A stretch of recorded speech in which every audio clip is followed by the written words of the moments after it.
গাজার আকাশে আবারও ধোঁয়া, আবারও বিস্ফোরণ। ট্যাঙ্কের গর্জন থামাতে মাঠে নেমেছে ফিলিস্তিনের যোদ্ধারা। একদিকে ইসরায়েলের গিদিয়নের রথ সামরিক অভিযান, অন্যদিকে হামাস ও ইসলামিক জিহাদের জোটবদ্ধ প্রতিরোধ। যুদ্ধ যেন দাবার খেলা, কিন্তু এখানে প্রতিটি চাল ধ্বংসের ছাপ রেখে যাচ্ছে। খান ইউনিসের মান এলাকা আল রান্তিসি মসজিদের আশেপাশে জড়ো হয়েছে ইসরায়েলি সেনা আর তাদের সাঁজোয়া গাড়ি। হঠাৎ বজ্রপাতের মতো গর্জে ওঠে মর্টার শেল। হামাসের সামরিক শাখা আল কাসাম ব্রিগেড ঘোষণা করল এটি তাদের আঘাত সঠিক নিশানায় পড়েছে শত্রুর কাঁধে। একই সময়ে আরেক ফ্রন্টে গাজা সিটির আল সুজাইয়া পাড়ার পূর্বে অন্ধকার গলি থেকে বেরিয়ে আসে আল কাসাম আর ইসলামিক জিহাদের আল কুদস ব্রিগেড। হাতে ট্যাঙ্ক বিরোধী রকেট বিস্ফোরণ। নিশানা করে তারা ইসরায়েলের মেরকাভা ট্যাঙ্ককে। মুহূর্তেই আগুনে ঘিরে যায় যুদ্ধযান। সেই দৃশ্যের ভিডিও ছড়িয়ে পড়ে দুনিয়া জুড়ে। টুইস্টটা এখানে, শত্রুর চোখের সামনে থেকেই প্রতিরোধ যোদ্ধারা চালাচ্ছে হামলা, তারপর অদৃশ্য হয়ে যাচ্ছে গাজার গলিপথে। 20 আগস্ট আরেকটি বড় অপারেশন চালায় আল কাসাম। এবার লক্ষ্য খান ইউনিসের দক্ষিণ পূর্বে সদ্য গড়ে তোলা ইসরায়েলি সামরিক ঘাঁটি। পদাতিক বাহিনী প্রায় 1 প্লাটুন যোদ্ধা ঝাঁপিয়ে পড়ে। তাদের হাতে ইয়াসিন 105 আরপিজি, শাওয়াজ বিস্ফোরক আর আইইডি। একের পর এক আঘাত করতে থাকে মেরকাভা ট্যাঙ্কের উপর। ধুলো, ধোঁয়া আর বিস্ফোরণের শব্দে কেঁপে ওঠে গোটা সীমান্ত। অন্যদিকে ইসরায়েল নতুন পরিকল্পনা নিয়ে এগোচ্ছে। ঘোষণা করেছে গাজার দ্বিতীয় দখল অভিযান। 162তম ডিভিশন নামানো হয়েছে, 1,33,000 রিজার্ভ সৈন্যকে প্রস্তুত রেখেছে। প্রথম ধাপে দক্ষিণে তৈরি করা হবে তথাকথিত মানবিক অঞ্চল। বেসামরিকদের সরিয়ে নিয়ে শহরকে ঘেরাও করা হবে। এরপর ধাপে ধাপে বিমান হামলা, কামানের গোলা আর স্থল সেনার আগ্রাসনে গাজা সিটিকে পুরোপুরি কবজায় নেবে, এমনটাই দাবি করছে ইসরায়েলি সেনা। কিন্তু বাস্তবতা আলাদা ছবি আঁকছে। প্রতিটি অগ্রগতির পথে মর্টার শেল, বিস্ফোরণ আর ছায়ার মতো উপস্থিত ফিলিস্তিনি যোদ্ধারা বাঁধা হয়ে দাঁড়াচ্ছে। বিশ্লেষকরা বলছেন গাজার সংকীর্ণ গলি আর গোপন সুড়ঙ্গের ভেতর যুদ্ধক্ষেত্র এমন জটিল যে শক্তিশালী সেনাও বারবার হোঁচট খাচ্ছে। দৃশ্যটা সিনেমার মতো। এক পাশে বিশ্বের অন্যতম আধুনিক সেনা, সাঁজোয়া ট্যাঙ্ক আর আকাশে ড্রোনের ঝড়। অন্য পাশে হাতে তৈরি বিস্ফোরক, মর্টার আর বীরত্বে ভর করে এগিয়ে চলা ফিলিস্তিনি যোদ্ধারা। গাজার আকাশে ভেসে ওঠে প্রতিরোধের প্রতীকী শব্দ। আমরা হার মানব না, ট্যাঙ্ক যত বড়ই হোক, আমাদের মাটিই আমাদের শক্তি। গাজার যুদ্ধ তাই শুধু দখল আর প্রতিরোধের লড়াই নয়, এটা শক্তির অসম লড়াই, যেখানে ছোট্ট শহরের যোদ্ধারা প্রতিবারই নতুন টুইস্ট এনে দিচ্ছে দুনিয়ার সামনে।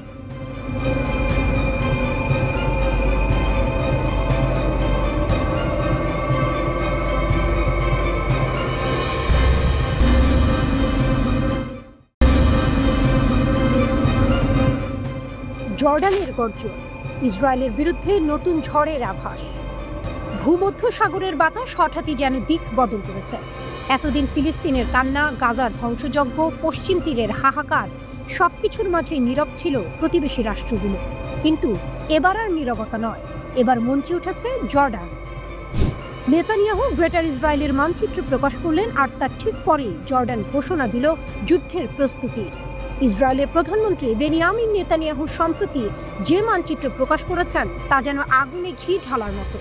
সেই মানচিত্রে ফিলিস্তিন, জর্ডান, সিরিয়া এবং লেবাননকে অন্তর্ভুক্ত করে দেখানো হয়েছে কথিত গ্রেটার ইসরায়েল। ফিলিস্তিনিরা ক্ষুব্ধ, আরব দুনিয়াও ক্ষুব্ধ, তবে সবচেয়ে তেতে উঠেছে জর্ডান। রাজধানী আম্মান থেকে জারি হলো এক ঐতিহাসিক ঘোষণা। 3 দশকেরও বেশি সময় ধরে বন্ধ থাকা জাতীয় সামরিক পরিষেবা কর্মসূচি আবার চালু করছে জর্ডান। সিনেমার মতো দৃশ্য কল্পনা করুন। একদল তরুণ, চোখে আগুন, হাতে পতাকা, সামনে দাঁড়িয়ে আছেন যুবরাজ হোসেন বিন আবদুল্লাহ। তিনি বললেন, দেশের প্রতিটি তরুণকে প্রতিরক্ষার জন্য প্রস্তুত থাকতে হবে। এই এক লাইনেই জর্ডানের ভবিষ্যৎ বদলে গেল। 1990-এর দশক পর্যন্ত 18 থেকে 40 বছরের প্রত্যেক পুরুষের জন্য সেনাবাহিনীতে 2 বছর কাজ করা বাধ্যতামূলক ছিল। পরে এই নীতি শিথিল হয়, সীমিত প্রশিক্ষণ চালু থাকে। কিন্তু এখন আবার শুরু হচ্ছে পূর্ণাঙ্গ সামরিক কর্মসূচি।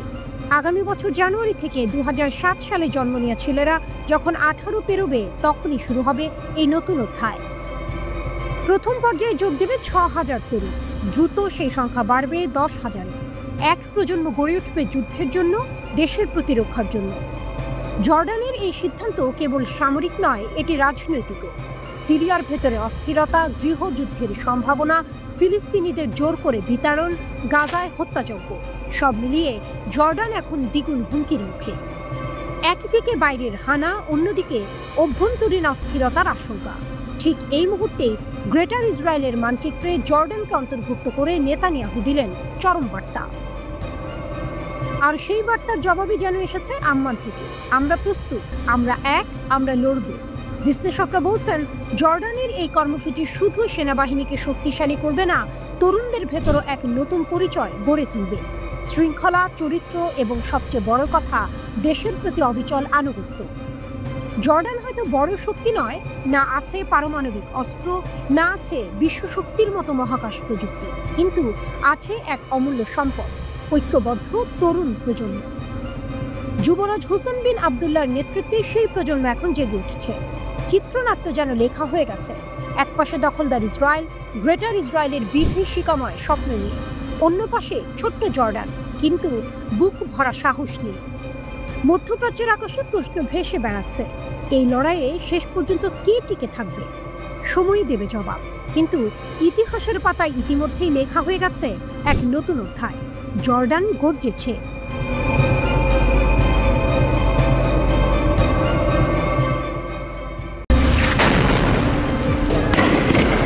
যুদ্ধের ছায়া আবারও কি ঘনাচ্ছে? সংঘাত কি এবার আরও তীব্র হবে?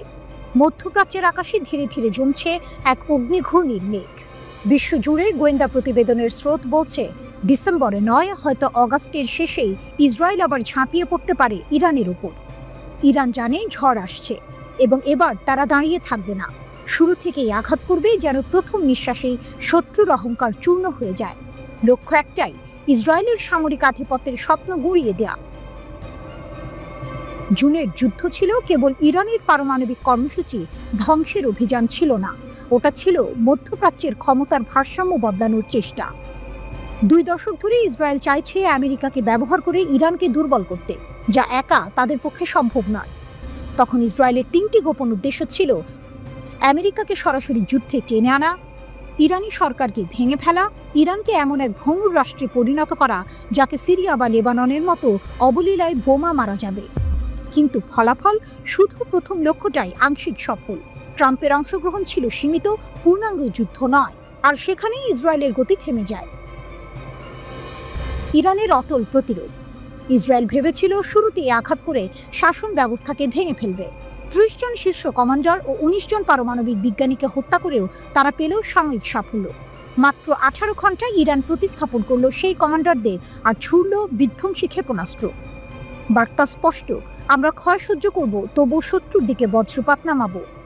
মোসাদের ফোন হুমকি, আতঙ্ক ছড়ানোর চেষ্টা, সব ব্যর্থ। কোনো জেনারেল পালায়নি, বরং দেশ জুড়ে জেগে উঠল জাতীয়তাবাদের ঢেউ। প্রতিটি শহর, প্রতিটি প্রদেশে মানুষ পতাকার চারপাশে দাঁড়ালো, কেউ সরকারের জন্য, কেউ দেশের জন্য, কিন্তু সবার লক্ষ্য এক, ইসরায়েলকে ঠেকানো। ইসরায়েলের উল্টো ক্ষতি। যুদ্ধ বাড়লে ইসরায়েলের ক্ষতি হতো আরও ভয়াবহ। বিমান প্রতিরক্ষা দুর্বল হয়ে পড়ছিল, ইরানের ক্ষেপণাস্ত্র ক্রমে ভেদ করছিল লোহার ঢাল। মার্কিন সমর্থন না থাকলে ইসরায়েল জানত এই সংঘাত তার জন্য আত্মঘাতী। তাই যুদ্ধবিরতি, কিন্তু মাথার ভেতর জমে থাকা প্রতিশোধের আগুন নিভল না। ট্রাম্পের দ্বিধা। দ্বিতীয় দফায় ইসরায়েল আক্রমণ করলে ট্রাম্প কি করবেন? তিনি দীর্ঘ যুদ্ধ চান না, কিন্তু প্রথম হামলা দিয়ে ইতিমধ্যেই ফাঁদে পা দিয়েছেন। 12 দিনের সংঘাত আমেরিকার ক্ষেপণাস্ত্র মজুদের ফাঁক উন্মোচন করেছে। এখন সামনে 2টি পথ: পুরোপুরি যুদ্ধে নামা অথবা ইসরায়েলের চাপ প্রতিহত করা। কিন্তু প্রতিহত করতে লাগবে ইস্পাতের মতো ইচ্ছা শক্তি, যা ট্রাম্পের অতীত সিদ্ধান্তে দেখা যায়নি। বিশেষজ্ঞরা বলছেন, পরবর্তী যুদ্ধ হবে সিনেমার ক্লাইম্যাক্সের মতো। প্রথম দৃশ্যেই বিস্ফোরণ, আকাশ কাঁপানো ক্ষেপণাস্ত্র, ভূপাতিত লোহার ঢাল। ইরান আর ধৈর্যের নাটক খেলবে না। তাদের কৌশল হবে এক ঝড়ে শত্রুর অহংকার ভাসিয়ে নিয়ে যাওয়া। আর যদি আমেরিকা আবার ঝাঁপিয়ে পড়ে, তবে ইতিহাস লিখবে, ইরাক ছিল সহজ লড়াই, ইরান হবে রক্তে রঙিন দুঃস্বপ্ন। গাজা যুদ্ধের উত্তপ্ত আকাশ হঠাৎই যেন বজ্রপাতের শব্দে কেঁপে উঠল। দূর থেকে ভেসে এলো ধাতব ডানার গুঞ্জন, যেন প্রতিশোধের বার্তা বহন করে আছড়ে পড়ছে আকাশ থেকে। গাজা দখলের উন্মাদনায় বুঁদ ইসরায়েলের ওপর নেমে এলো কয়েক সপ্তাহের মধ্যে সবচেয়ে বড় বিমান হামলা। আর এই হামলার পেছনে ছায়ার আড়ালে দাঁড়িয়ে আছে হামাসের অকুতোভয় মিত্র ইয়েমেনের আনসারুল্লাহ হুথি যোদ্ধারা। প্রতিশোধের উড়ন্ত বাহিনী। হুথি সেনাদের মুখপাত্র ব্রিগেডিয়ার জেনারেল ইয়াহিয়া সারি ঘোষণা করলেন 6টি ড্রোন, 4টি সামরিক অভিযান আর লক্ষ্যবস্তু ইসরায়েলের 4টি কৌশলগত সামরিক ঘাঁটি হাইফা, নেগেভ, ইলাত এবং বীরশেবা, যেন শত্রুর 4 কোণায় একসাথে হামলা চালানো হলো। তিনি জানালেন, এই আক্রমণ কেবল সামরিক পদক্ষেপ নয়, এটি নিপীড়িত ফিলিস্তিনি জনগণের সঙ্গে সংহতির শপথ। এটি বিজয় গাজার মুজাহিদিনদের জন্য আর প্রতিক্রিয়া গণহত্যা, দুর্ভিক্ষ আর অবরোধের বিরুদ্ধে, বললেন সারি। আঘাতের সিম্ফনি। ড্রোনগুলো যেন বাতাসে আগুনের সুর বাজিয়ে আকাশ চিরে ছুটে গেল। প্রতিটি উড্ডয়ন ছিল মৃত্যুর বার্তা, প্রতিটি বিস্ফোরণ ছিল প্রতিরোধের ঘোষণা। 4টি লক্ষ্যেই আঘাত হানা হয়েছে সফলভাবে। হুথিদের এই অভিযানের পেছনে ছিল একটি স্পষ্ট বার্তা, ফিলিস্তিনের ওপর নির্যাতন কেবল গাজায় সীমাবদ্ধ থাকবে না, এটি পুরো আরব ও ইসলামী বিশ্বে আগুন ছড়িয়ে দেবে। যদি গাজার দৃঢ়তাকে সমর্থন না করা হয়, শত্রুর পরবর্তী লক্ষ্য হবে অন্যরা, সতর্ক করলেন সারি। ইসরায়েলের ভেতরের আতঙ্ক। ইসরায়েলি সেনাবাহিনী দ্রুত প্রতিক্রিয়া দেখালো। তাদের দাবি, একটি ড্রোন সাইরেন না বাজিয়েই ভূপাতিত করা হয়েছে। বাকি 5টি ড্রোন সম্ভবত সীমান্তের কাছাকাছি পড়েছে। কিন্তু ইসরায়েলের ভেতরে যে মানসিক কম্পন ছড়িয়ে গেছে, সেটি গুলি দিয়ে থামানো সম্ভব নয়। হামাসের ছায়া শক্তি। গাজা যুদ্ধের ময়দানে হামাস যেমন সরাসরি ইসরায়েলি সেনাদের চ্যালেঞ্জ করছে, তেমনি এর মিত্ররা দূর থেকে আঘাত হানছে, যেন এক অদৃশ্য মুষ্টিবদ্ধ হাত চারদিক থেকে শত্রুকে চেপে ধরছে। ইসরায়েলের জন্য এ শুধু সামরিক চাপ নয়, এ এক বহুমুখী অবরোধের সূচনা, যেখানে হামাসের শক্তি সীমানা ছাড়িয়ে গেছে। এই হামলার মধ্যে লুকিয়ে আছে এক সিনেম্যাটিক মোড়।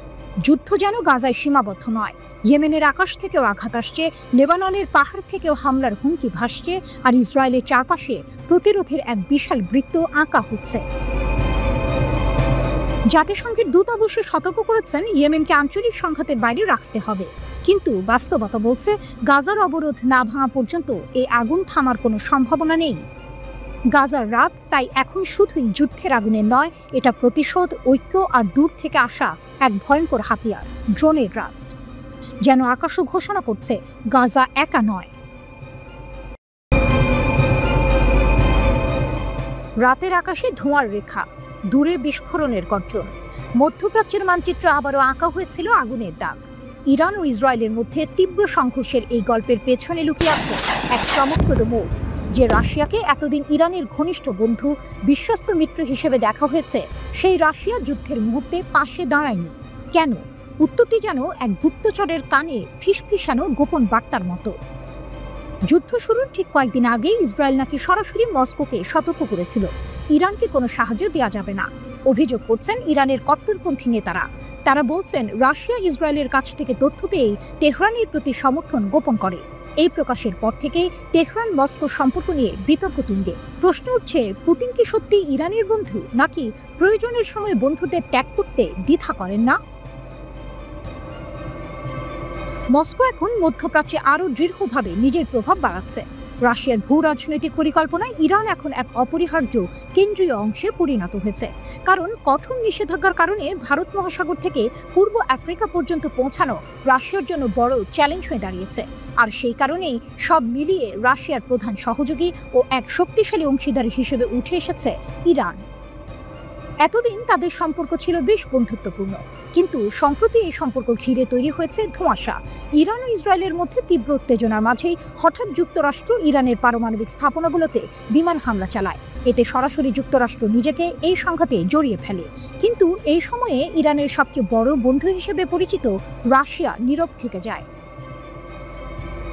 যদিও রাশিয়া এক অদ্ভুত ভারসাম্য ধরে রেখেছে, একদিকে ইসরায়েলের সঙ্গে তাদের অর্থনৈতিক ও রাজনৈতিক সম্পর্ক, অন্যদিকে ইরানের সঙ্গে সামরিক জোট। কিন্তু ইউক্রেন যুদ্ধের পর মস্কোর কৌশল বদলেছে। মধ্যপ্রাচ্যে তাদের ভূ রাজনৈতিক খেলায় ইরান ছিল গুরুত্বপূর্ণ অংশীদার।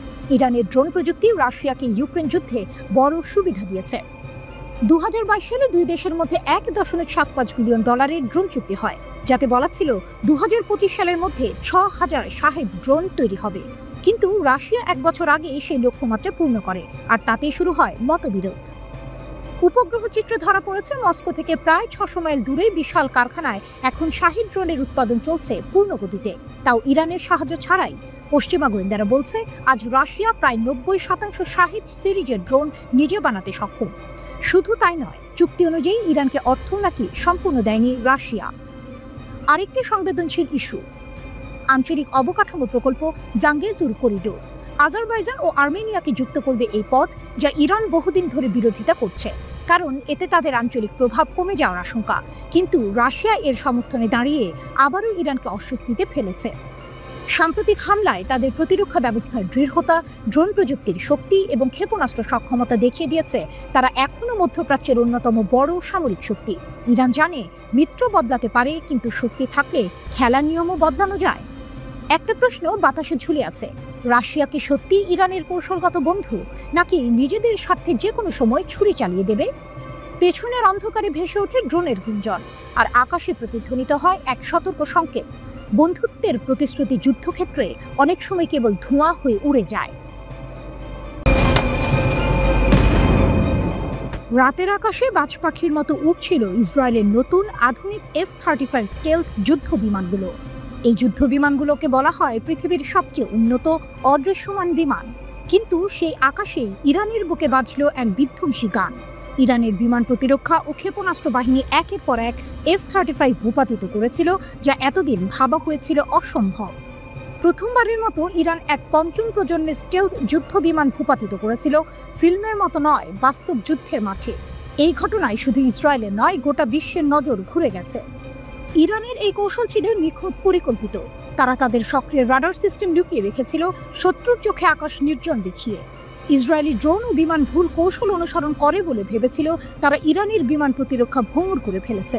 কিন্তু আসল চমক ছিল এরপর। ইরান তার লুকানো রাডারগুলো সক্রিয় করল, ফাঁদে ফেলে দিল আকাশের অদৃশ্য বাজ পাখিদের। এই আঘাত শুধু সামরিক নয়, বরং একটি শক্তির বার্তা। ইরান আর পেছনে নেই।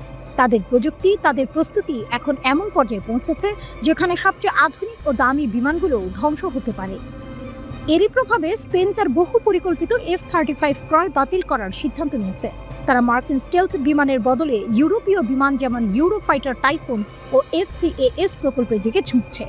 স্পেন বলছে তাদের জন্য এখন সময় এসেছে নিজেদের প্রযুক্তি ও স্বায়ত্তশাসন বাড়ানোর। শুধু স্পেন নয়, ভারত, তুরস্ক, সুইজারল্যান্ড, কানাডা সব দেশই F-35 নিয়ে নতুন করে ভাবছে। ভারতের অবস্থান স্পষ্ট, নিজস্ব প্রযুক্তি বিকাশে বিশ্বাসী। মার্কিন বিমানে সীমিত কাস্টমাইজেশন পাওয়া যায় বলে তারা আগ্রহ কমিয়ে দিয়েছে। ইরানের ক্ষেপণাস্ত্র হামলা আর বিমান প্রতিরক্ষার সফলতা শুধু যুদ্ধক্ষেত্রেই নয়, বিশ্ববাজারেও প্রভাব ফেলেছে। লকহিড মার্টিনের গর্বিত অদৃশ্য বিমানের বিশ্বাস হারিয়ে ফেলেছে অনেক দেশ। বিশ্ব এখন নতুন যুদ্ধের জন্য প্রস্তুত হচ্ছে, যেখানে প্রযুক্তি আর কৌশল বদলাবে যুদ্ধের চেহারা। ইসরায়েলের এই পরাজয় শুধুই সামরিক না, এটি মানসিক ধাক্কা। তারা জানে তারা আর পুরনো গ্লোরিতে ফিরবে না। অন্যদিকে ইরানের গোপন প্রযুক্তি এবং লুকোনো রাডার নেটওয়ার্কের রহস্য বিশ্বের নজর কাটছে। এরা এক নতুন যুগের যোদ্ধা। যুদ্ধ এখন আর শুধু ক্ষেপণাস্ত্র বা বিমান হামলা নয়, এটি ভবিষ্যতের লড়াই, যেখানে প্রযুক্তির জাদু, গোয়েন্দা কৌশল এবং জাতীয় আত্মবিশ্বাস মিশে এক হয়ে যাবে। ইসরায়েলি পাইলটদের জন্য এটি যেন এক অজানা যুদ্ধে প্রবেশ, যেখানে তারা আকাশে অদৃশ্য হয়ে যেতে পারে না এবং ইরানের লুকোনো চোখ তাদের লক্ষ্য করে ধ্বংসের ছায়া নেমে আসে। F-35 এর পতন শুধু একটি বিমান বাহিনীর হার নয়, এটি ইরানের উদীয়মান শক্তির প্রমাণ। বিশ্ব মানচিত্রে এখন নতুন একটি ক্ষমতার আবির্ভাব ঘটেছে, যা প্রযুক্তি ও সাহসিকতার মিশেলে গড়ে উঠেছে। যুদ্ধের এই নতুন অধ্যায়ে ইরান তার অবস্থান শক্তিশালী করছে, আর বিশ্ব যুদ্ধের নতুন নিয়ম বুঝতে শুরু করেছে। গল্পটা শুরু হয় রাতের আঁধারে, যখন তেহরানের সরু গলিগুলোতে রহস্যের জাল বুনছিল বাতাস। শুধু তেহরান নয়, ছড়িয়ে ছিটিয়ে থাকা অন্যান্য শহরেও চলছিল এক গোপন খেলা। ইসরায়েলি গোয়েন্দা সংস্থা মোসাদের এজেন্টরা ছড়িয়ে পড়েছিল ইরানের মাটিতে এক অদৃশ্য সাপ হয়ে। তাদের লক্ষ্য দেশের গোপনীয় তথ্য পাচার করা, অস্থিতিশীলতা তৈরি করা। কিন্তু তাদের চাল ছিল ত্রুটিপূর্ণ, কারণ ইরানের গোয়েন্দারা তাদের এই ছায়া যুদ্ধকে গভীরভাবে পর্যবেক্ষণ করছিল। নীরবে দক্ষতার সাথে তারা 21 জনকে চিহ্নিত করল। তাদের মধ্যে 20 জনকেই গ্রেপ্তার করা হয়েছে এবং এদেরকে হাতে নাতে ধরেছে ইরানের গোয়েন্দা মন্ত্রণালয়। এই এজেন্টরা শুধু তথ্য পাচারকারী ছিল না, তাদের মধ্যে অনেকে দেশের গুরুত্বপূর্ণ বিষয়ে হস্তক্ষেপের পরিকল্পনাও করছিল। গ্রেপ্তার হওয়া এই এজেন্টদের মধ্যে একজন নারীও ছিলেন, যিনি আপাতদৃষ্টিতে একজন সাধারণ ব্যবসায়ী হিসেবে নিজেকে পরিচয় দিয়েছিলেন। কিন্তু তার ফোন থেকে উদ্ধার হওয়া কিছু এনক্রিপ্টেড বার্তা ফাঁস করে দেয় তার আসল পরিচয়। এই গ্রেপ্তারগুলো ছিল ইরানের জন্য একটি বড় বিজয়, যা দেশের নিরাপত্তা ব্যবস্থাকে আরও শক্তিশালী করে তোলে। কিন্তু এখানেই গল্পের শেষ নয়, বরং এর শুরু। কারণ এর পরপরই ঘটে গেল এক ভয়াবহ ঘটনা, যা সমগ্র ইরানকে নাড়িয়ে দিল। তেহরানের কেন্দ্রীয় কারাগারে রুজবে ভাদি নামে একজন ব্যক্তির মৃত্যুদণ্ড কার্যকর করা হয়। তার অপরাধ মোসাদের হয়ে গুপ্তচর বৃত্তি করা। রুজবে একসময় দেশের একজন খ্যাতিমান পারমাণবিক বিজ্ঞানী ছিলেন, কিন্তু অর্থের লোভ এবং প্রতিশোধের নেশা তাকে অন্ধকার পথে নিয়ে যায়। তিনি ইরানের পারমাণবিক কর্মসূচির সংবেদনশীল তথ্য ইসরায়েলি গোয়েন্দা সংস্থাকে ফাঁস করে দিচ্ছিলেন। তার মৃত্যুদণ্ড ছিল এক কঠোর বার্তা। ইরানের বিচার বিভাগ স্পষ্ট করে দেয়, দেশের নিরাপত্তার সাথে কোনো আপোষ নয়। এই ঘটনার পরপরই আরও একটি চাঞ্চল্যকর ঘটনা প্রকাশ্যে আসে। তেহরানের দক্ষিণ পূর্বাঞ্চলে একটি সন্ত্রাসী সেল ভেঙে দিয়েছে ইরানের নিরাপত্তা বাহিনী। Islamic Republic news agency IRNA অনুসারে এই সেলটি মোসাহেদিন-ই-খালক অর্গানাইজেশন MKO এর সাথে সম্পর্কিত ছিল। এই দলটি জনশৃঙ্খলা বিঘ্নিত করার এবং অস্থিতিশীলতা সৃষ্টির পরিকল্পনা করছিল। তবে তাদের পরিকল্পনা ব্যর্থ হয়ে যায়। পাক দাশেত কাউন্টির গভর্নর মোহাম্মদ হাসানপুর জানান, 3 সদস্যের এই দলটিকে গ্রেপ্তার করা হয়েছে এবং তাদের জিজ্ঞাসাবাদ চলছে। এই 3টি ঘটনা একে অপরের সাথে সম্পর্কযুক্ত ছিল। এটা যেন এক বিশাল ষড়যন্ত্রের 3টি ভিন্ন অংশ। প্রথমে মোসাদের এজেন্ট গ্রেপ্তার, তারপর একজন পারমাণবিক বিজ্ঞানীর মৃত্যুদণ্ড এবং সবশেষে একটি সন্ত্রাসী সেলের পতন। এর পেছনের মূল উদ্দেশ্য ছিল ইরানি নিরাপত্তা ব্যবস্থাকে ভেঙে দেয়া এবং দেশে বিশৃঙ্খলা তৈরি করা। কিন্তু ইরান তার গোয়েন্দা নেটওয়ার্কের মাধ্যমে এই চক্রান্তগুলোকে একের পর এক নস্যাৎ করে দিয়েছে। এই ঘটনাগুলো থেকে একটি বিষয় পরিষ্কার, ইরানের সরকার দেশের নিরাপত্তা নিশ্চিত করতে দৃঢ় প্রতিজ্ঞ। বিচার বিভাগের প্রধান গোলাম হোসেন মোসেনি এজেই বারবার জোর দিয়ে বলেছেন, গুপ্তচর বৃত্তির মতো অপরাধের সাথে কোনো আপোষ করা হবে না। দেশের বিচার বিভাগ ও নিরাপত্তা বাহিনী ঐক্যবদ্ধভাবে কাজ করছে। এখন প্রশ্ন হচ্ছে, এই ঘটনাগুলোর পর মোসাদকে আবারও নতুন কোনো চাল চালবে, নাকি তারা তাদের কৌশল পরিবর্তন করতে বাধ্য হবে? ইরানের নিরাপত্তা বাহিনী কি পারবে সব ষড়যন্ত্র নস্যাৎ করতে?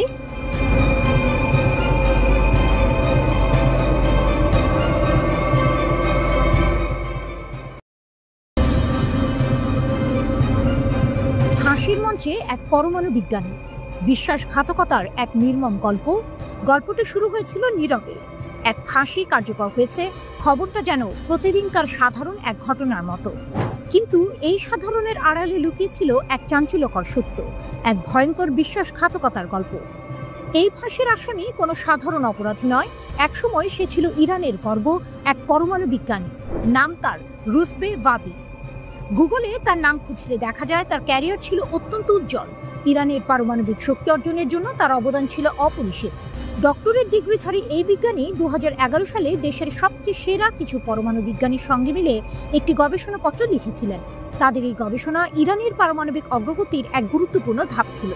কিন্তু কে জানতো, দেশের উন্নতির জন্য দিনরাত পরিশ্রম করা এই মানুষটির ভেতরেই লুকিয়েছিল এক বিষাক্ত সাপ। ইরানের বিচার বিভাগ ঘোষণা করে ইসরায়েলের গুপ্তচর হিসেবে কাজ করার জন্য রুজবে ভাদির মৃত্যুদণ্ড কার্যকর করা হয়েছে। ইরানের এই বিশ্বাসঘাতকতার গল্পটা যেন এক সিনেমার প্লট। সেই জুন মাসে ইসরায়েলের সঙ্গে সংঘাতে যে কয়েকজন ইরানি পরমাণু বিজ্ঞানী শহীদ হয়েছিলেন, রুজবে তাদেরই একজন সহকর্মী ছিলেন। তিনি শহীদ বিজ্ঞানীদের সম্পর্কে গুরুত্বপূর্ণ গোপন তথ্য মোসাদের হাতে তুলে দিয়েছিলেন। এই তথ্যই হয়তো সেই হামলার কারণ। সরকার বলছে ভাদিকে অনলাইনে নিয়োগ করা হয়েছিল। মোসাদের একজন কর্মকর্তা তাকে যাচাই বাছাই করেন, তারপর তাকে কেভিন নামে পরিচিত একজন হ্যান্ডলারের কাছে হস্তান্তর করা হয়। মোসাদ বুঝতে পারে ভাদির কর্মক্ষেত্র ও তার পদমর্যাদা তাকে এক উচ্চ মূল্যবান উৎস করে তুলতে পারে।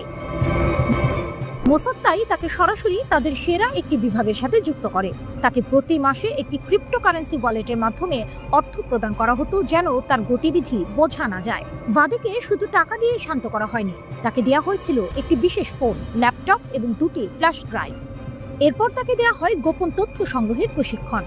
সফলভাবে প্রশিক্ষণ শেষে তিনি ইরানের সবচেয়ে স্পর্শকাতর ও গোপন তথ্য মোসাদের কাছে পাচার করা শুরু করেন। এই বিশ্বাসঘাতকতা শুধু একজন বিজ্ঞানীর নয়, পুরো দেশের প্রতি ছিল এক ভয়ঙ্কর আঘাত।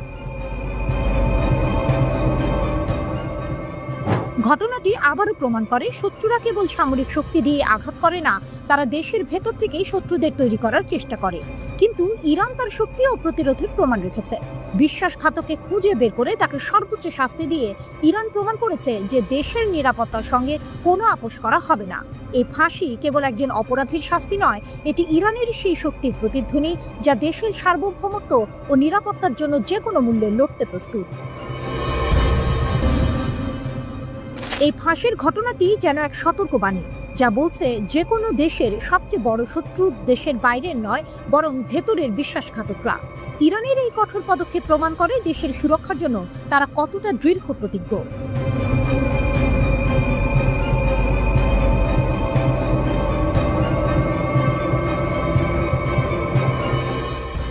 ইরানের নাটকীয় পদক্ষেপ, মোসাদের ষড়যন্ত্র নস্যাৎ, খামেনির দেশের শক্তি প্রদর্শিত, আটকে রাখা শ্বাস, রুদ্ধশ্বাস, উত্তেজনা আর একের পর এক বিস্ময়। এমনই এক চাঞ্চল্যকর ঘটনা ঘটেছে ইরানের বুকে। দেশটির গোয়েন্দা মন্ত্রণালয় এক নাটকীয় অভিযানে মোসাদ সংশ্লিষ্ট গোষ্ঠীগুলোর একটি বড় ষড়যন্ত্র ফাঁস করেছে। সিস্তান ও বালুচেস্তান প্রদেশের শান্ত মাটিতে হঠাৎ করেই যেন যুদ্ধ শুরুর দামামা বেজে উঠল। কিন্তু ইরান তার অদম্য শক্তি ও ক্ষুরধার বুদ্ধিমত্তা দিয়ে শত্রুর সব চাল নস্যাৎ করে দিয়েছে। রিপোর্ট আল মায়াদিনের। মার্কিন অস্ত্রের বিশাল চালান জব্দ, এক মারাত্মক চাল। শত্রুরা হয়তো ভেবেছিল তারা গোপনে তাদের কাজ চালিয়ে যাবে এবং ইরান তাদের ফাঁদে পা দেবে, কিন্তু সিস্তান ও বালুচেস্তানে যা ঘটল তা তাদের সব পরিকল্পনা উল্টে দিল। ইরানের নিরাপত্তা কর্মকর্তারা ৩টি পৃথক অভিযানে ২১০টিরও বেশি সামরিক গ্রেড অস্ত্র জব্দ করেছেন। এই অস্ত্রগুলো কোথা থেকে এসেছে জানেন? মার্কিন যুক্তরাষ্ট্র। হ্যাঁ, ঠিকই শুনেছেন, মার্কিন অস্ত্রগুলো ইসরায়েলের মোসাদ গোয়েন্দা সংস্থার সঙ্গে যুক্ত কিছু গোষ্ঠী পাচার করছিল। তাদের উদ্দেশ্য ছিল একটাই, ইরানকে অস্থিতিশীল করা এবং সন্ত্রাসী কর্মকাণ্ডের মাধ্যমে দেশের শান্তি নষ্ট করা। কিন্তু ইরানের গোয়েন্দা বিভাগের তীক্ষ্ণ নজর থেকে কিছুই লুকানো সম্ভব নয়। তারা এই ষড়যন্ত্রের গন্ধ পেয়েছিল এবং অত্যন্ত দক্ষতার সাথে এই বিপুল পরিমাণ অস্ত্রের চালান আটক করেছে। এটি কেবল একটি অস্ত্র জব্দ নয়, এটি মোসাদ এবং তাদের মিত্রদের মুখের ওপর একটি সজাগ চপেটাঘাত। ইরানের এই পদক্ষেপ প্রমাণ করে দেশের নিরাপত্তা রক্ষার জন্য তারা কতটা দৃঢ় প্রতিজ্ঞ।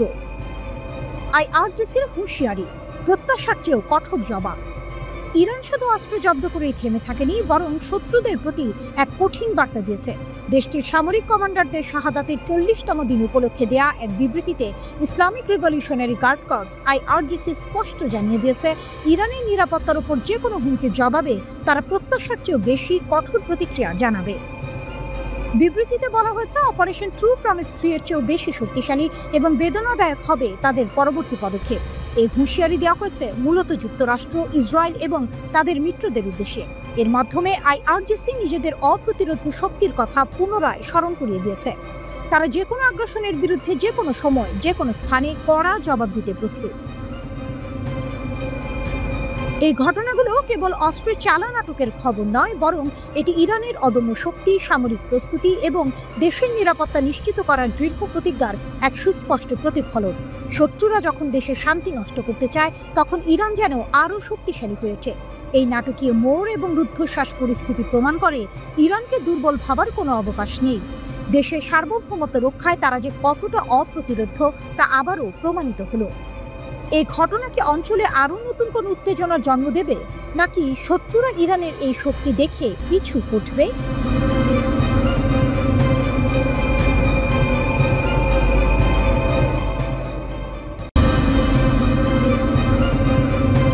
মধ্যপ্রাচ্যের আকাশে আবারও কি ঘনিয়ে আসছে নতুন ঝড়ের পূর্বাভাস?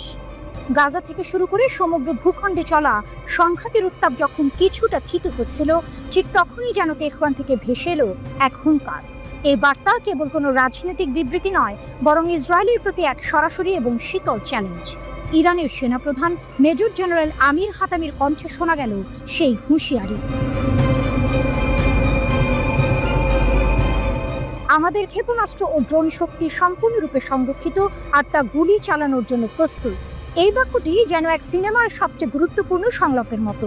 এটি নিছক একটি ঘোষণা নয়, বরং এক সুদূর প্রসারী কৌশলের ইঙ্গিত। হাতামি স্পষ্ট ভাষায় জানিয়ে দিয়েছেন তারা ইসরায়েলি হুমকিকে বিন্দুমাত্র হালকাভাবে দেখছেন না, বরং তিনি ইসরায়েলকে আখ্যা দিয়েছেন এক শত্রু এবং একগুঁয়ে প্রতিপক্ষ হিসেবে, যার ইতিহাস আগ্রাসন ও অপরাধের সাক্ষী। তার মতে ইসরায়েলের নৃশংস কর্মকাণ্ড শুধু গত 2 বছরের গাজা হামলায় সীমাবদ্ধ নয়, বরং 80 বছরের কম সময়ের ইতিহাস জুড়ে তা বারবার দেখা গেছে।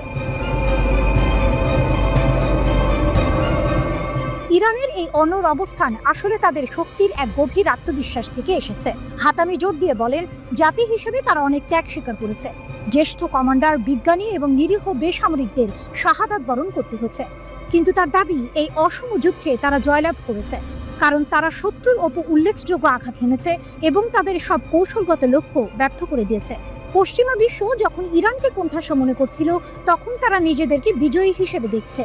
এটি কেবল সামরিক শক্তি নয়, বরং এক মানসিক প্রতিরোধের বিজয়। সেনাপ্রধান আরও বলেছেন, তাদের এই ক্ষমতা সুরক্ষিত ও সুদৃঢ় থাকবে। তাদের প্রতিশোধমূলক অভিযান যুদ্ধবিরতির শেষ মুহূর্ত পর্যন্ত জারি ছিল, আর ভবিষ্যতেও দেশের প্রতিরক্ষা শিল্প, বৈজ্ঞানিক অগ্রগতি এবং প্রযুক্তিগত উন্নয়নকে তারা আরও দৃঢ় সংকল্পের সাথে এগিয়ে নিয়ে যাবে। এই ঘোষণা থেকে বোঝা যায়, ইরান শুধুমাত্র বর্তমান নিয়ে ভাবছে না, বরং ভবিষ্যতের জন্য নিজেদের আরও শক্তিশালী করতে বদ্ধপরিকর। এই পটভূমিতে ইরানের ইসলামিক রিভলিউশনারি গার্ড কর্পসের মুখপাত্র ব্রিগেডিয়ার জেনারেল আলী মোহাম্মদ নাইনির একটি সতর্কবার্তা যেন শেষ পেরেক ঠুকে দেয়। তিনি ইসরায়েলি কর্মকর্তাদের উস্কানিমূলক হুমকির জবাবে বলেন, ইরানের প্রতিক্রিয়া আগের চেয়েও ভয়াবহ হবে। এই বিবৃতি যেন এক আসন্ন ঝড়ের শেষ পূর্বাভাস। এটি কেবল কথার কথা নয়, বরং ড্রোন ও ক্ষেপণাস্ত্রের শক্তির ওপর ভিত্তি করে দেয়া একটি বাস্তব হুমকি। ইরানের এই ঘোষণা মধ্যপ্রাচ্যের রাজনীতিতে এক নতুন অধ্যায় শুরু করল। এটি কেবল একটি দেশীয় প্রতিরক্ষা নীতি নয়, বরং এক কৌশলগত অবস্থান। তারা স্পষ্ট করে দিয়েছে, তাদের উপর কোনো চাপ প্রয়োগ করে নিরস্ত্র করা যাবে না। ইরান নিজেদের শক্তিকে সম্পূর্ণ সংরক্ষিত এবং যে কোনো মুহূর্তে ব্যবহার করার জন্য প্রস্তুত রেখেছে।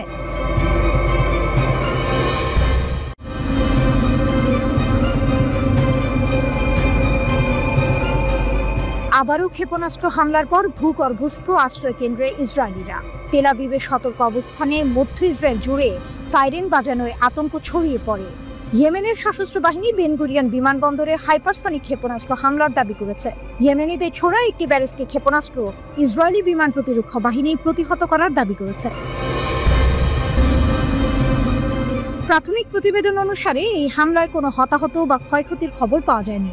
আইডিএফ ক্ষেপণাস্ত্র উৎক্ষেপণের বিষয়টি নিশ্চিত করেছে এবং জানিয়েছে যে প্রতিরক্ষা ব্যবস্থা তাৎক্ষণিকভাবে প্রতিক্রিয়া জানিয়েছে। ইসরায়েলি লক্ষ্যবস্তুতে আঘাত করার আগেই ক্ষেপণাস্ত্রটি প্রতিহত করা হয়েছে। ইয়েমেনের সশস্ত্র বাহিনী দায় স্বীকার করে জানিয়েছে যে তারা বেন গুরিয়ন বিমানবন্দরকে লক্ষ্য করে হামলা চালিয়েছে। ইয়েমেন থেকে 48 ঘন্টারও কম সময়ের মধ্যে এটি ছিল ইসরায়েলের উপর দ্বিতীয় এই ধরনের আক্রমণ। মার্চ থেকে মোট 67টি ক্ষেপণাস্ত্র এবং 17টি ড্রোন নিক্ষেপ করেছে ইয়েমেনের সশস্ত্র বাহিনী। এই প্রজেক্টাইলগুলির মধ্যে কিছু ইসরায়েলি আকাশসীমায় পৌঁছানোর আগেই বিধ্বস্ত হয়েছে। ইসরায়েল সম্প্রতি ইয়েমেনের হোদেইদা বন্দরে হামলা চালায়। 2023 সালের অক্টোবরের পর থেকে যুদ্ধ তীব্র হওয়ার পর থেকে 13তম বারের মতো ইসরায়েল ইয়েমেনে হামলা চালালো। ইয়েমেনের সশস্ত্র বাহিনী জানিয়েছে, গাজা যুদ্ধ শেষ না হওয়া পর্যন্ত তারা ইসরায়েলের উপর তাদের আক্রমণ বন্ধ করবে না। ইয়েমেনের ইরান সমর্থিত ইয়েমেনি সশস্ত্র বাহিনী 2023 সালের অক্টোবরের পর থেকে ইসরায়েলের বিরুদ্ধে বারবার ক্ষেপণাস্ত্র এবং ড্রোন হামলা চালিয়ে আসছে। তারা ফিলিস্তিনিদের সঙ্গে সংহতি প্রকাশ করে কাজ করছে বলে দাবি করে। ইয়েমেনিরা মার্চ মাসে শেষ হওয়া গাজায় 2 মাসের যুদ্ধবিরতির সময় তাদের হামলা স্থগিত করেছিল, কিন্তু ইসরায়েল যুদ্ধবিরতি ভঙ্গ করার পর আবার হামলা শুরু করে। সম্প্রতি ইসরায়েলকে উদ্দেশ্য করে বড় হুমকি দিয়েছে ইয়েমেনের সশস্ত্র প্রতিরোধ গোষ্ঠী। সামরিক অভিযানের 4র্থ ধাপে প্রবেশের ঘোষণা দিয়ে গোষ্ঠীটির মুখপাত্র জানিয়েছেন, ইসরায়েলের সঙ্গে বাণিজ্য করে কিংবা তাদের বন্দর ব্যবহার করলে যে কোনো দেশের যে কোনো জাহাজ হবে তাদের বৈধ লক্ষ্য। রয়টার্স ইয়েমেনি সশস্ত্র বাহিনীর মুখপাত্রের বরাতে জানায়, এখন থেকে ইসরায়েলের সঙ্গে সংশ্লিষ্ট সব জাহাজকে তারা বৈধ লক্ষ্য হিসেবে বিবেচনা করবে। গোষ্ঠীটির দাবি, ইসরায়েলের আগ্রাসন বন্ধ না হওয়া এবং গাজা অবরোধ না তুলে নেওয়া পর্যন্ত তাদের সামরিক অভিযান চলবে। তারা জোর দিয়ে বলেছে, এই হামলার সিদ্ধান্ত নৈতিক ও মানবিক দায়বদ্ধতা থেকে নেওয়া হয়েছে। সকল আন্তর্জাতিক শিপিং কোম্পানিকে সতর্ক করে ইয়েমেনি সশস্ত্র বাহিনী বলেছে, ইসরায়েলি বন্দর ব্যবহারে সম্পৃক্ততা বন্ধ না করলে তাদের জাহাজও হুমকির মুখে পড়বে। কেউ সতর্কবার্তা না মানলে সেই জাহাজ যে কোনো সময় ইয়েমেনি ক্ষেপণাস্ত্র ও ড্রোন হামলার শিকার হতে পারে। তবে গোষ্ঠীটি একযোগে এটাও জানিয়েছে, ইসরায়েল যদি গাজায় সামরিক অভিযান বন্ধ করে এবং অবরোধ প্রত্যাহার করে, তাহলে তারা সব ধরনের হামলা স্থগিত করবে।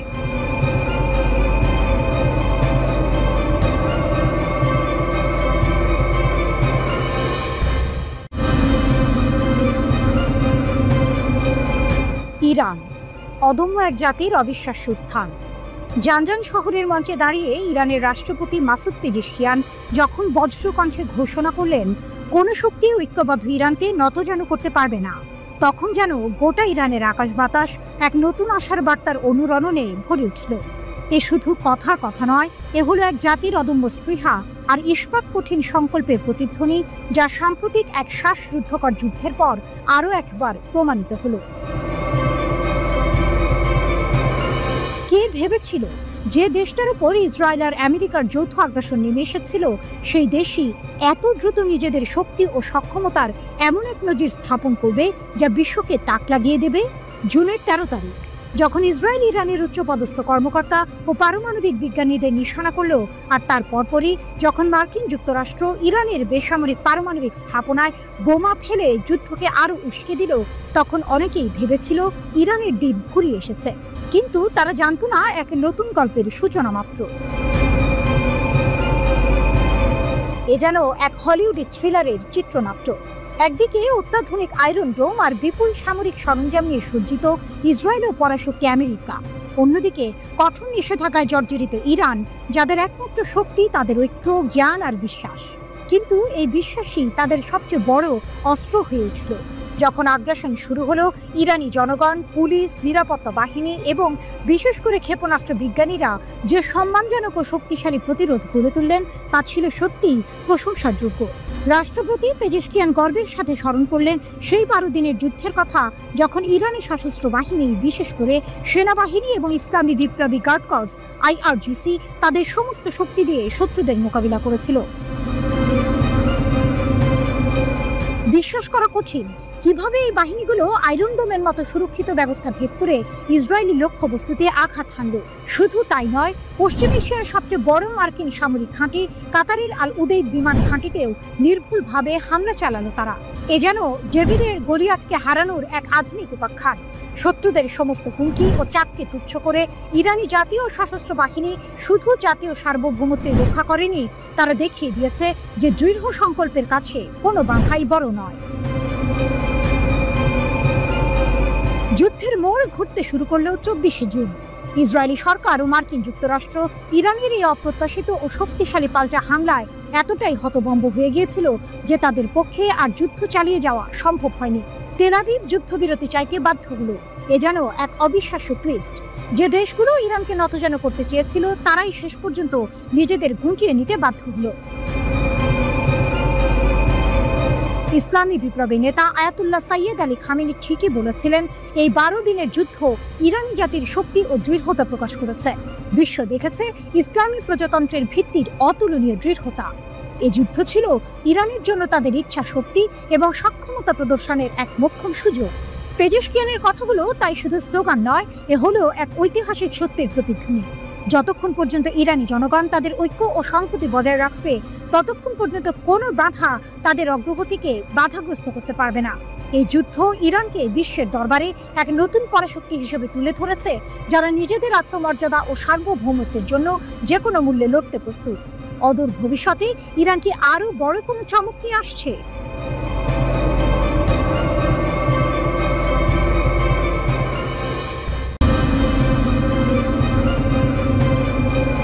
ইরান নেতানিয়াহুকে আতঙ্কিত করে তুলেছে।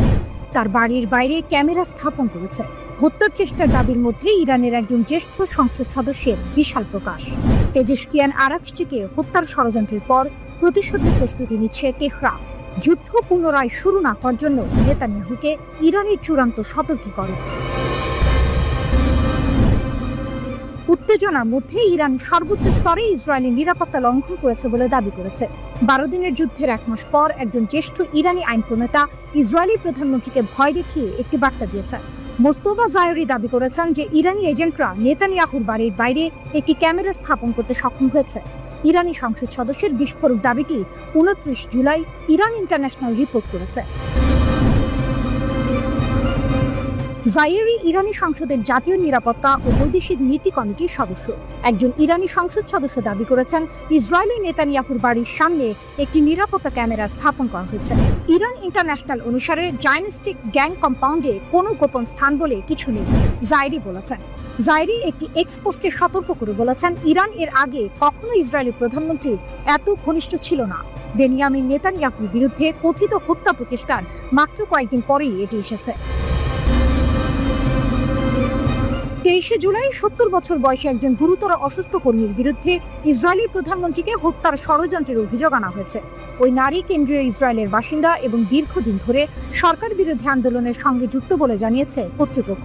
পুলিশের মতে অভিযুক্ত ওই নারী নেতানিয়াহুকে হত্যার জন্য নিজ হাতেই একটি বিস্ফোরক তৈরি করেছিলেন।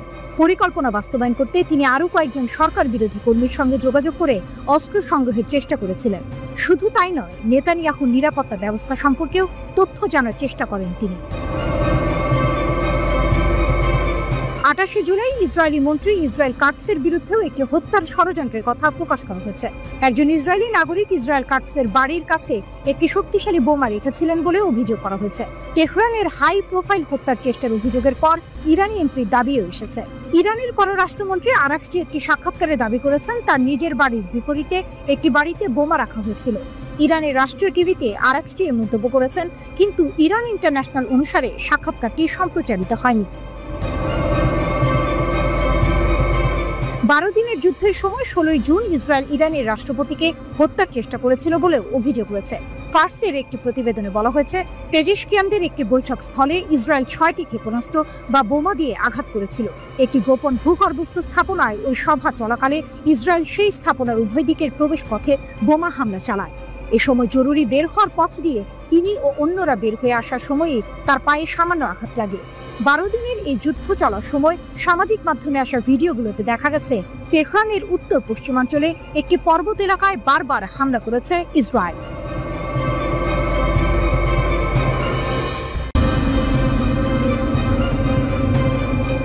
গাজায় যুদ্ধ না থামালে ফিলিস্তিনকে স্বাধীন রাষ্ট্র হিসেবে স্বীকৃতি দেবে যুক্তরাজ্য।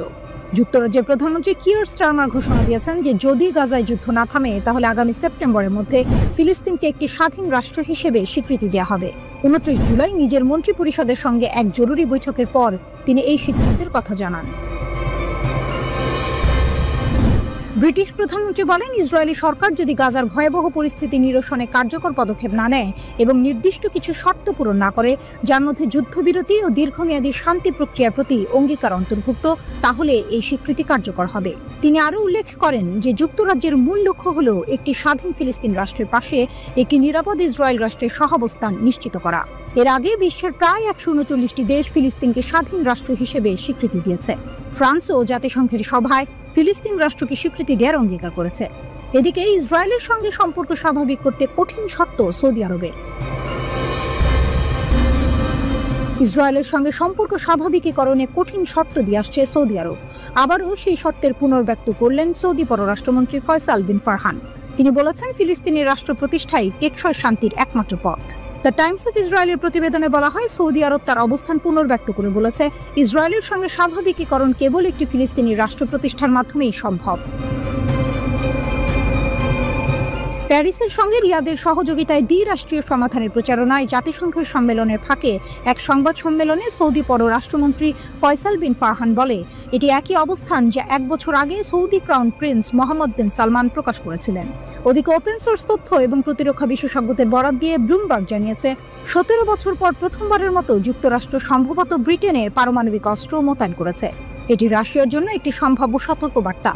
প্রতিবেদনে বলা হয়েছে, 16 জুলাই একটি মার্কিন সামরিক পরিবহন বিমান নিউ মেক্সিকোর কিটল্যান্ড বিমান ঘাঁটি থেকে সক্রিয় ট্রান্সপন্ডার নিয়ে পূর্ব ইংল্যান্ডের RAF লেকেনহিথে উড়ে যায়।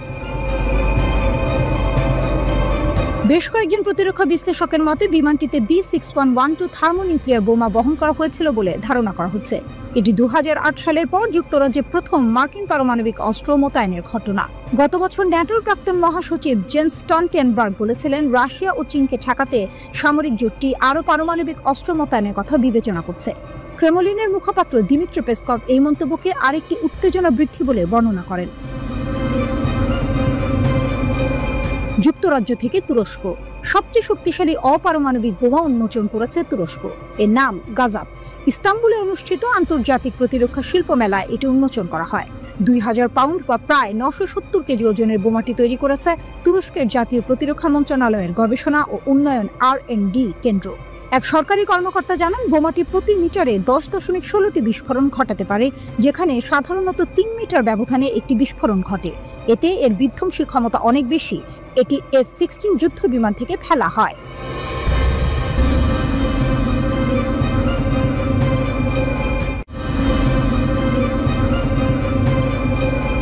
নেতানিয়াহুর যুদ্ধের আসল মূল্য।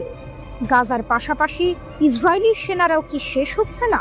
যখন নেতানিয়াহু গাজা যুদ্ধ চালিয়ে যাওয়ার অঙ্গীকার করছেন, তখন ইসরায়েলের ভেতরেই এক ভয়াবহ নীরব সংকট দানা বাঁধছে। এই যুদ্ধ শুধু গাজার মানুষের জীবন কেড়ে নিচ্ছে না, এটি ইসরায়েলের সামরিক বাহিনী IDF এর মেরুদণ্ড ভেঙে দিচ্ছে। প্রশ্ন উঠেছে, নেতানিয়াহুর এই যুদ্ধ কি কেবল গাজাবাসীকে নয়, ইসরায়েলের নিজেদের সেনাদেরও মেরে ফেলছে?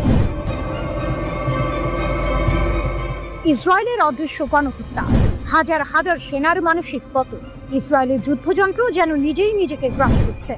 ইয়েদিয়ত আহরোনথের এক উদ্বেগজনক প্রতিবেদন অনুযায়ী 2023 সালের অক্টোবর থেকে এখন পর্যন্ত 10,000-এরও বেশি ইসরায়েলি সেনা post traumatic stress disorder PTSD এর লক্ষণ দেখাচ্ছেন।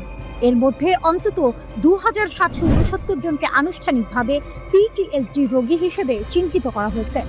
শুধু তাই নয়, এই যুদ্ধের ভয়াবহ মানসিক প্রভাবে 12,000-এরও বেশি সেনা ইতিমধ্যে চাকরি ছেড়ে দিয়েছেন। ইসরায়েলের প্রতিরক্ষা মন্ত্রণালয়ের এক সূত্র ইদিওথকে জানিয়েছে, এই সেনারা শুধু সামরিক জীবনই নয়, স্বাভাবিক বেসামরিক জীবনেও কাজ করার ক্ষমতা হারিয়ে ফেলছেন। যুদ্ধ শুরু হওয়ার পর থেকে সেনাবাহিনী ও নিরাপত্তা বাহিনীর প্রায় 12,500 নতুন আহত সেনা পুনর্বাসন কেন্দ্রে যোগ দিয়েছেন। এই সংখ্যা সেই হাজার হাজার সেনার বাইরে যারা আগে থেকেই মানসিক স্বাস্থ্য চিকিৎসা নিচ্ছেন। অর্থাৎ পরিস্থিতি কতটা গুরুতর তা সহজেই অনুমেয়। 2026-এর মধ্যে 1 লাখ সেনা আহত ও অক্ষম হওয়ার আশঙ্কা। ইসরায়েলের প্রতিরক্ষা মন্ত্রণালয় যে পূর্বাভাস দিয়েছে তা রীতিমতো ভয়ঙ্কর। তাদের অনুমান 2026 সালের মাঝামাঝি নাগাদ 1 লক্ষ ইসরায়েলি সেনা আহত বা অক্ষম হয়ে পড়বেন। এর মধ্যে অর্ধেকেরও বেশি মানসিক সমস্যায় ভুগবেন বলে ধারণা করা হচ্ছে। প্রতিবেদনে স্পষ্ট করে সতর্ক করা হয়েছে, যুদ্ধ শেষ হওয়ার পর এই সংখ্যা কেবল বাড়বে। বিশেষজ্ঞরা বলছেন, যুদ্ধের ময়দানে সেনারা এক ধরনের মানসিক অনাক্রম্যতা উপভোগ করেন, কিন্তু বিপদটা আসে পরে। স্বাভাবিক জীবনে ফিরে আসার পর ভয়ঙ্কর স্মৃতিগুলো মাথা চাড়া দিয়ে ওঠে। প্রতিবেদনে জোর দিয়ে বলা হয়েছে, এই বিলম্বিত ট্রমা বা আঘাতের ফলে যুদ্ধ পরবর্তী সময়ে মারাত্মক সংকট তৈরি হয়, এমনকি যুদ্ধের বছরখানেক পরও এর প্রভাব দেখা যায়। সবচেয়ে মর্মান্তিক খবরটি হলো, IDF নিজেই নিশ্চিত করেছে যে গত 14 জুলাই মাত্র 10 দিনে 3 জন ইসরায়েলি সেনা আত্মহত্যা করেছেন। চ্যানেল 12-এর খবর অনুযায়ী 14 জুলাই নাহাল ব্রিগেডের একজন সেনা নিজের জীবন কেড়ে নেন। 10 জুলাই গাজা থেকে ফিরে আসা একজন গোলানি সেনা সদে তেইমান ঘাঁটিতে আত্মহত্যা করেন। ইসরায়েল হায়ুন জানিয়েছে, 2024 সালেই এই পর্যন্ত 21 জন সেনা আত্মহত্যা করেছেন। আর হারেজ এর তথ্য অনুযায়ী 2023 সালে গাজা যুদ্ধ শুরু হওয়ার পর থেকে যুদ্ধ সম্পর্কিত আত্মহত্যার সংখ্যা বেড়ে দাঁড়িয়েছে 42 জনে। এই পরিসংখ্যানগুলো কি ইসরায়েলি সমাজের প্রতি এক ভয়াবহ ইঙ্গিত দিচ্ছে? নেতানিয়াহু যখন যুদ্ধের ধারাবাহিকতা রক্ষার প্রতিশ্রুতি দিচ্ছেন, তখন তার নিজের সেনাবাহিনীর ভেতরেই এক অদৃশ্য ক্ষয় চলছে।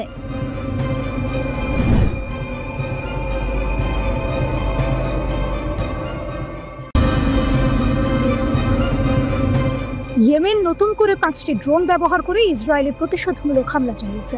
ইয়েমেনের লোহিত সাগরের হুদায়দা বন্দরে ইসরায়েলি হামলার কয়েক ঘন্টা পরেই এই ঘটনা ঘটল। ইসরায়েলে ইয়েমেনের ড্রোন হামলা, গাজার সমর্থনে প্রতিশোধমূলক অভিযান। ইয়েমেনের সশস্ত্র বাহিনী 21 জুলাই 5টি ড্রোন ব্যবহার করে ইসরায়েল অধিকৃত অঞ্চলের গভীরে গুরুত্বপূর্ণ কৌশলগত স্থানে সফলভাবে হামলা চালিয়েছে। এর কয়েক ঘন্টা আগে ইয়েমেনের লোহিত সাগরের হুদায়দা বন্দরে হামলা চালানো হয়েছিল। ইয়েমেনি সামরিক বাহিনী এক বিবৃতিতে জানিয়েছে যে তাদের ড্রোন ইউনিট বেন গুরিয়ন বিমানবন্দর এবং ইয়াফা অঞ্চলের আরেকটি সামরিক লক্ষ্যবস্তু, সেই সাথে উম্মে আল রাশরাশ বা ইলাক বন্দর, রামন বিমানবন্দর এবং অধিকৃত ফিলিস্তিনের আশদোদ এলাকার একটি গুরুত্বপূর্ণ লক্ষ্যবস্তুকে লক্ষ্য করে এই গুণগত সামরিক অভিযান পরিচালনা করেছে। হামলার কারণ গাজায় ইসরায়েলের গণহত্যা ও হুদায়দা বন্দরে আক্রমণ। ইয়েমেন জানিয়েছে যে এই হামলা গাজার ফিলিস্তিনিদের বিরুদ্ধে ইসরায়েলের চলমান গণহত্যা যুদ্ধ এবং দিনের শুরুতে লোহিত সাগরের হুদায়দা বন্দরে ইয়েমেনে ইসরায়েলের সর্বশেষ হামলার প্রতিক্রিয়া হিসেবে চালানো হয়েছে। সামরিক বাহিনী বিবৃতিতে জোর দিয়ে বলেছে যে ইয়েমেনের এই অভিযান সফলভাবে তার লক্ষ্য অর্জন করেছে। ইয়েমেনের সশস্ত্র বাহিনী আবারও গেট দিয়ে বলেছে যে তারা যে কোনো শত্রুতাপূর্ণ আক্রমণের মুখোমুখি হতে প্রস্তুত। ইসরায়েলের লক্ষ্য হল নিপীড়িত ফিলিস্তিনি জনগণের প্রতি তাদের ধর্মীয়, নৈতিক এবং মানবিক দায়িত্ব পালন করা থেকে তাদের বিরত রাখা। গত কয়েক মাস ধরে ইয়েমেন এই দায়িত্ব পালন করে আসছে। বিবৃতিতে আরও নিশ্চিত করা হয়েছে যে ইয়েমেন ফিলিস্তিনিদের সমর্থন অব্যাহত রাখবে এবং তাদের সংগ্রামের সাথে অটল সংহতি প্রকাশ করে ইসরায়েলের বিরুদ্ধে সামরিক অভিযান চালাবে।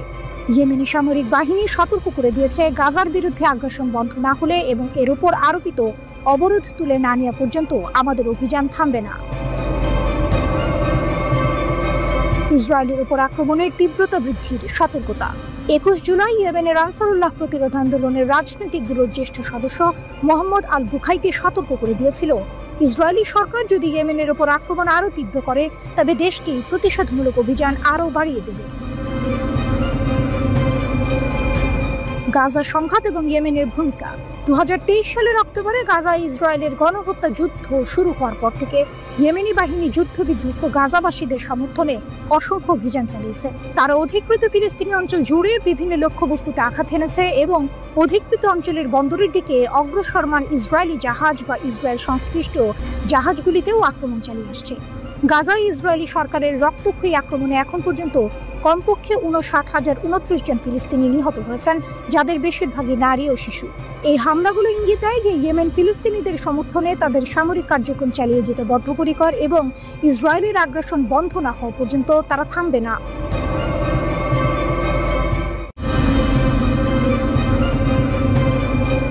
যুদ্ধ, ক্ষমতার টানাপোড়েন আর গোপন কূটনীতির এই সময়ে মস্কোর বুকে ঘটল এক নাটকীয় মোড়, যা হয়তো বদলে দিতে পারে বিশ্ব রাজনীতির গতিপথ।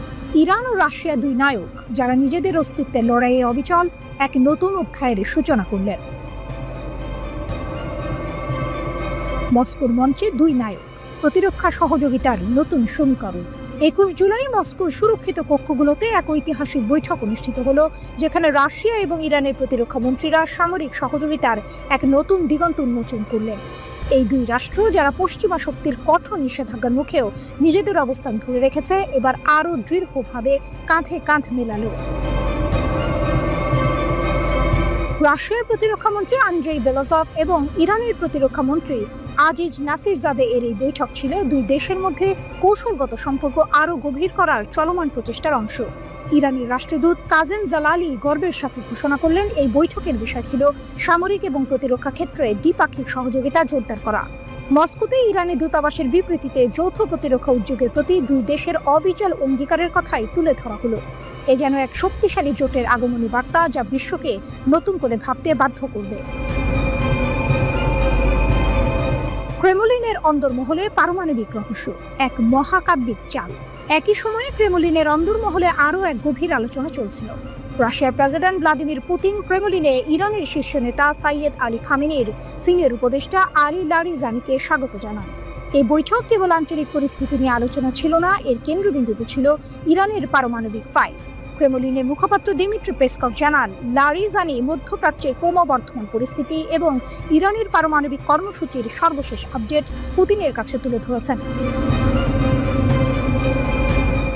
ক্রমবর্ধমান আঞ্চলিক উত্তেজনার মধ্যে এই কূটনৈতিক যোগাযোগ বিশ্বকে এক বড় প্রশ্নের সামনে দাঁড় করিয়েছে। রাশিয়া কি কেবল স্থিতিশীলতা চাইছে, নাকি ইরানের পারমাণবিক সক্ষমতাকে আরও শক্তিশালী করার পেছনে তার কোনো উদ্দেশ্য রয়েছে? রাশিয়ার পক্ষ থেকে রাজনৈতিক সমাধানের কথা বলা হলেও পশ্চিমাদের ভয়ের আড়ালে লুকানো থাকতে পারে এক গভীর কৌশল। যখন পশ্চিমা বিশ্ব ইরানের পারমাণবিক কর্মসূচি হ্রাস টানার চেষ্টা করছে, তখন রাশিয়ার এই ঘনিষ্ঠতা এক নতুন বার্তা দিচ্ছে। লারিজানি যখন পুতিনের কাছে পারমাণবিক কর্মসূচির আপডেট দিচ্ছিলেন, তখন কি শুধু তথ্যের আদান প্রদান হচ্ছিল, নাকি রাশিয়া এবং ইরানের দুই নায়ক এমন কোনো গোপন চুক্তিতে আবদ্ধ হচ্ছিলেন যা পারমাণবিক প্রযুক্তি বা সামরিক সহায়তার বিনিময়ে বিশ্বমঞ্চে তাদের ক্ষমতাকে আরও কয়েকগুণ বাড়িয়ে দেবে? এই বৈঠকগুলো কি কেবল কূটনৈতিক প্রথা মেনে চলা আনুষ্ঠানিকতা ছিল, নাকি এটি ছিল পশ্চিমা বিশ্বের ওপর চাপ সৃষ্টির এক মহাকাব্যিক চাল? যদি সত্যি ইরান এবং রাশিয়ার মধ্যে পারমাণবিক প্রযুক্তি বা উন্নত সামরিক সরঞ্জাম বিনিময়ের কোনো গোপন চুক্তি হয়ে থাকে, তাহলে তা মধ্যপ্রাচ্য এবং বিশ্বের ক্ষমতার ভারসাম্যে এক ভূমিকম্প ঘটাবে। এই দুই নায়কের পদক্ষেপ, যারা একদিকে নিজেদের প্রতিরক্ষা জোরদার করছেন, অন্যদিকে পশ্চিমা আধিপত্যকে চ্যালেঞ্জ জানাচ্ছেন, বিশ্বকে এক নতুন স্নায়ু যুদ্ধের দিকে ঠেলে দিতে পারে। এই নাটকীয় মোড় কি বিশ্বকে এক নতুন ভূ রাজনৈতিক লড়াইয়ের দিকে নিয়ে যাচ্ছে, নাকি এটি কেবল নিজেদের আত্মরক্ষার এক দৃঢ় প্রচেষ্টা?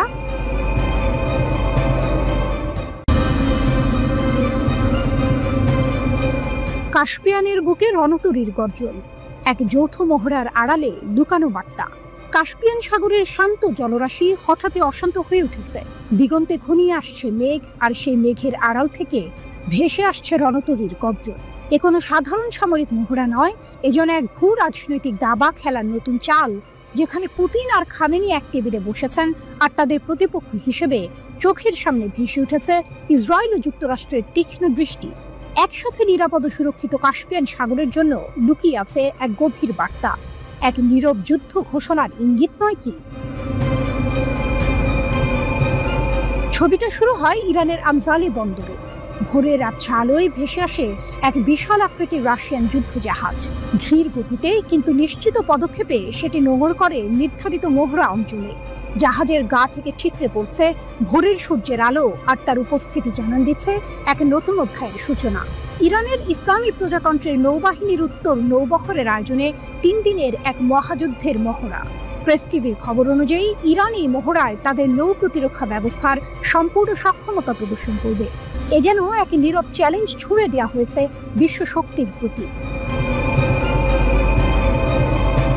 উপস্থিত ছিলেন কাস্পিয়ান উপকূলীয় অন্যান্য রাষ্ট্রের সামরিক পর্যবেক্ষকরাও। তাদের চোখ ছিল তীক্ষ্ণ, কান ছিল সজাগ। প্রতিটি রণতরীর নড়াচড়া, প্রতিটি যুদ্ধ কৌশল যেন তাদের মস্তিষ্কে নতুন কোনো নকশা এঁকে দিচ্ছিল। তারা কি দেখতে পাচ্ছিলেন এক নতুন জোটের জন্ম হচ্ছে, যা বিশ্ব ক্ষমতার ভারসাম্যে বড় ধরনের পরিবর্তন আনবে? এই মহড়া এমন এক সময়ে অনুষ্ঠিত হচ্ছে যখন যুক্তরাষ্ট্র এবং ইসরায়েলের সাথে ইরানের দ্বন্দ্ব তীব্র থেকে তীব্রতর হচ্ছে। পারমাণবিক কর্মসূচির অগ্রগতি নিয়ে ইরানকে চেপে ধরেছে পশ্চিমা বিশ্ব। একের পর এক নিষেধাজ্ঞা, কড়া হুঁশিয়ারি, সবকিছুই যেন ইরানকে এক কোণঠাসা অবস্থায় ফেলে দিয়েছে। কিন্তু ইরান হার মানার পাত্র নয়। এর প্রতিক্রিয়ায় তারা হাত বাড়িয়েছে তাদের পুরনো মিত্র রাশিয়ার দিকে। মস্কোতে ঘটে যাওয়া একটি আকস্মিক বৈঠক যেন এই নাটকের কেন্দ্রবিন্দুতে পরিণত হয়েছে। ইরানের সর্বোচ্চ নেতার একজন শীর্ষ উপদেষ্টা মস্কো উড়ে গিয়েছিলেন রাশিয়ার রাষ্ট্রপতির সাথে দেখা করতে। অ্যাসোসিয়েটেড প্রেসের খবরে বলা হয়েছে, এই বৈঠকের মূল বিষয় ছিল তেহরানের পারমাণবিক কর্মসূচি। এই হঠাৎ করে ঘটে যাওয়া বৈঠকটি যেন এক শীতল যুদ্ধের আভাস দিচ্ছিল, যেখানে পুরনো বন্ধুত্বের সুতো ধরে নতুন করে জোট বাঁধা হচ্ছে। এই বৈঠকটি কেবল পারমাণবিক কর্মসূচি নিয়ে আলোচনার জন্য ছিল, নাকি এর আড়ালে লুকিয়ে ছিল আরো বড় কোনো পরিকল্পনা? কাস্পিয়ানের বুকে রাশিয়ান যুদ্ধজাহাজের উপস্থিতি, ইরানের সামরিক সক্ষমতার প্রদর্শন, আর পশ্চিমাদের সাথে ইরানের তীব্র দ্বন্দ্ব, সবকিছু মিলে এক বিস্ফোরক পরিস্থিতি তৈরি হয়েছে। এই মহড়া কি কেবল সামরিক শক্তি প্রদর্শনের একটি ধাপ, নাকি এটি ইসরায়েল ও যুক্তরাষ্ট্রের প্রতি এক নীরব সতর্কবার্তা? পুতিন ও খামেনির এই যৌথ পদক্ষেপকে প্রমাণ করে যে তারা পশ্চিমাদের চাপ মোকাবেলায় একজোট হয়েছেন। প্রশ্ন হলো, এই সামরিক মহড়া কি মধ্যপ্রাচ্যে নতুন কোনো সংঘাতের জন্ম দেবে, নাকি এটি কেবল একটি কূটনৈতিক চাল যা ইরানকে পারমাণবিক কর্মসূচিতে আরও বেশি স্বাধীনতা দেবে? কাস্পিয়ান সাগরের বুকে রণতরীর এই গর্জন কি শুধুই একটি শব্দ, নাকি এটি আসন্ন এক ঝড়ের পূর্বাভাস? এই মহড়ার পর বিশ্ব রাজনীতি কোন দিকে মন নেবে তা জানতে হলে আমাদের চোখ রাখতে হবে কাস্পিয়ানের জলরাশির দিকে, যেখানে ক্ষমতার এক নতুন খেলা শুরু হয়েছে।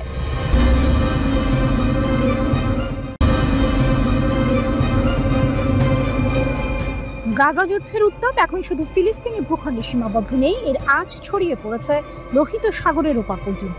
ইয়েমেনের সশস্ত্র বাহিনী সরাসরি ইসরায়েলের ওপর ক্ষেপণাস্ত্র ও ড্রোন হামলা চালিয়ে আবারও নতুন একমাত্র যোগ করেছে এই সংঘাতে। তেল আবিব ও জেরুজালেমের আকাশে বেজে ওঠা বিমান হামলার সাইরেন যেন এই ক্রমবর্ধমান উত্তেজনারই প্রতিচ্ছবি। 22 জুলাই ভোরে ইসরায়েলের বৃহত্তম শহর তেল আবিব, জেরুজালেম এবং মধ্য ইসরায়েলের বিস্তীর্ণ অঞ্চলে বেজে ওঠে বিমান হামলার সাইরেন। আতঙ্ক ছড়িয়ে পড়ে সাধারণ মানুষের মধ্যে। মানুষ ছুটে যায় নিরাপদ আশ্রয়ের খুঁজে। ইসরায়েলের সামরিক বাহিনী আইডিএফ দ্রুত জানিয়েছে, ইয়েমেন থেকে ছোড়া একটি ব্যালিস্টিক ক্ষেপণাস্ত্রকে তাদের বিমান প্রতিরক্ষা ব্যবস্থা সফলভাবে প্রতিহত করেছে। আইডিএফ এর বিবৃতি ছিল সংক্ষিপ্ত কিন্তু স্পষ্ট। প্রোটোকল অনুসারে সতর্কতা সক্রিয় করা হয়েছিল এবং ক্ষেপণাস্ত্রটি ইয়েমেন থেকে ছোড়া হয়েছিল এবং সফলভাবে বাধা দেওয়া হয়েছিল। আপাত দৃষ্টিতে মনে হতে পারে এটি একটি নিয়মিত ঘটনা, কিন্তু এর পেছনের প্রেক্ষাপট অনেকটাই ভিন্ন। এই হামলার পরপরই ইয়েমেনি সশস্ত্র বাহিনী এর দায় স্বীকার করে জানিয়েছে, ইসরায়েলি হামলার প্রতিশোধ হিসেবেই তারা তেল আবিবের গুরুত্বপূর্ণ বেন গুরিয়ন বিমানবন্দরকে লক্ষ্য করে এই হামলা চালিয়েছে। যদিও এই হামলায় তাৎক্ষণিকভাবে কোনো হতাহত বা বড় ধরনের ক্ষয়ক্ষতির খবর পাওয়া যায়নি, তবে বেন গুরিয়ন বিমানবন্দরের কার্যক্রম সাময়িকভাবে ব্যাহত হয়, যা টাইমস অফ ইসরায়েলের প্রতিবেদনেও নিশ্চিত করা হয়েছে। পরে অবশ্য বিমানবন্দর পুনরায় চালু হয়। প্রতিশোধের আগুন হুদাইদা থেকে তেল আবিব পর্যন্ত ইয়েমেনি সশস্ত্র বাহিনীর এই ক্ষেপণাস্ত্র হামলা কোনো বিচ্ছিন্ন ঘটনা নয়। এর ঠিক 24 ঘন্টা আগে 21 জুলাই ইসরায়েলি বিমান বাহিনী ইয়েমেনের হুদাইদা বন্দরে ড্রোন হামলা চালিয়েছিল। ইসরায়েল দাবি করে এই হামলায় ইয়েমেনি সশস্ত্র বাহিনীর সামরিক অবকাঠামো লক্ষ্য করা হয়েছে এবং তারা পূর্ববর্তী আইডিএফ হামলায় ক্ষতিগ্রস্ত স্থানগুলো পুনর্নির্মাণের চেষ্টা করছিল। অর্থাৎ ইসরায়েল ইয়েমেনের সশস্ত্র বাহিনীর সামরিক সক্ষমতা কমাতে চেয়েছিল, কিন্তু এর ফল হয়েছে উল্টো। ইসরায়েলি হামলার জবাব দিতে হুথিরা 24 ঘন্টারও কম সময়ে দূরপাল্লার ক্ষেপণাস্ত্র এবং একাধিক ড্রোন হামলা চালায় ইসরায়েলের উপর। প্রতিবেদন অনুযায়ী এই ক্ষেপণাস্ত্রগুলো 1800 কিলোমিটার দূর থেকে নিক্ষেপ করা হয়েছিল, যা ইসরায়েলের অধিকাংশ অঞ্চলে সাইরেন বাজাতে বাধ্য করে। 21 জুলাইও ইসরায়েলি আকাশসীমায় প্রবেশের আগে ইয়েমেনি ড্রোনগুলোকে বাধা দেওয়া হয়েছিল বলে ইসরায়েল জানায়। টাইমস অফ ইসরায়েলের তথ্য অনুযায়ী 18 মার্চ থেকে ইয়েমেনি সশস্ত্র বাহিনী ইসরায়েলের 63টি ব্যালিস্টিক ক্ষেপণাস্ত্র নিক্ষেপ করেছে। এই সংখ্যাটি কেবল একটি পরিসংখ্যান নয়, এটি মধ্যপ্রাচ্যে ক্ষমতার নতুন সমীকরণের ইঙ্গিত। ইয়েমেনিরা খোলাখুলিভাবে ঘোষণা করেছে যে গাজায় চলমান যুদ্ধের সমর্থনে তারা এই হামলা চালাচ্ছে এবং যুদ্ধ শেষ না হওয়া পর্যন্ত তাদের হামলা অব্যাহত থাকবে।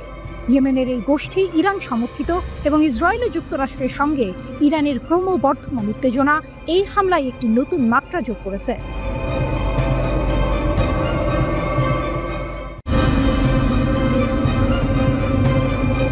রাফাতে ইসরায়েলি সেনাদের হতাহতের দাবি কাসাম ব্রিগেডের।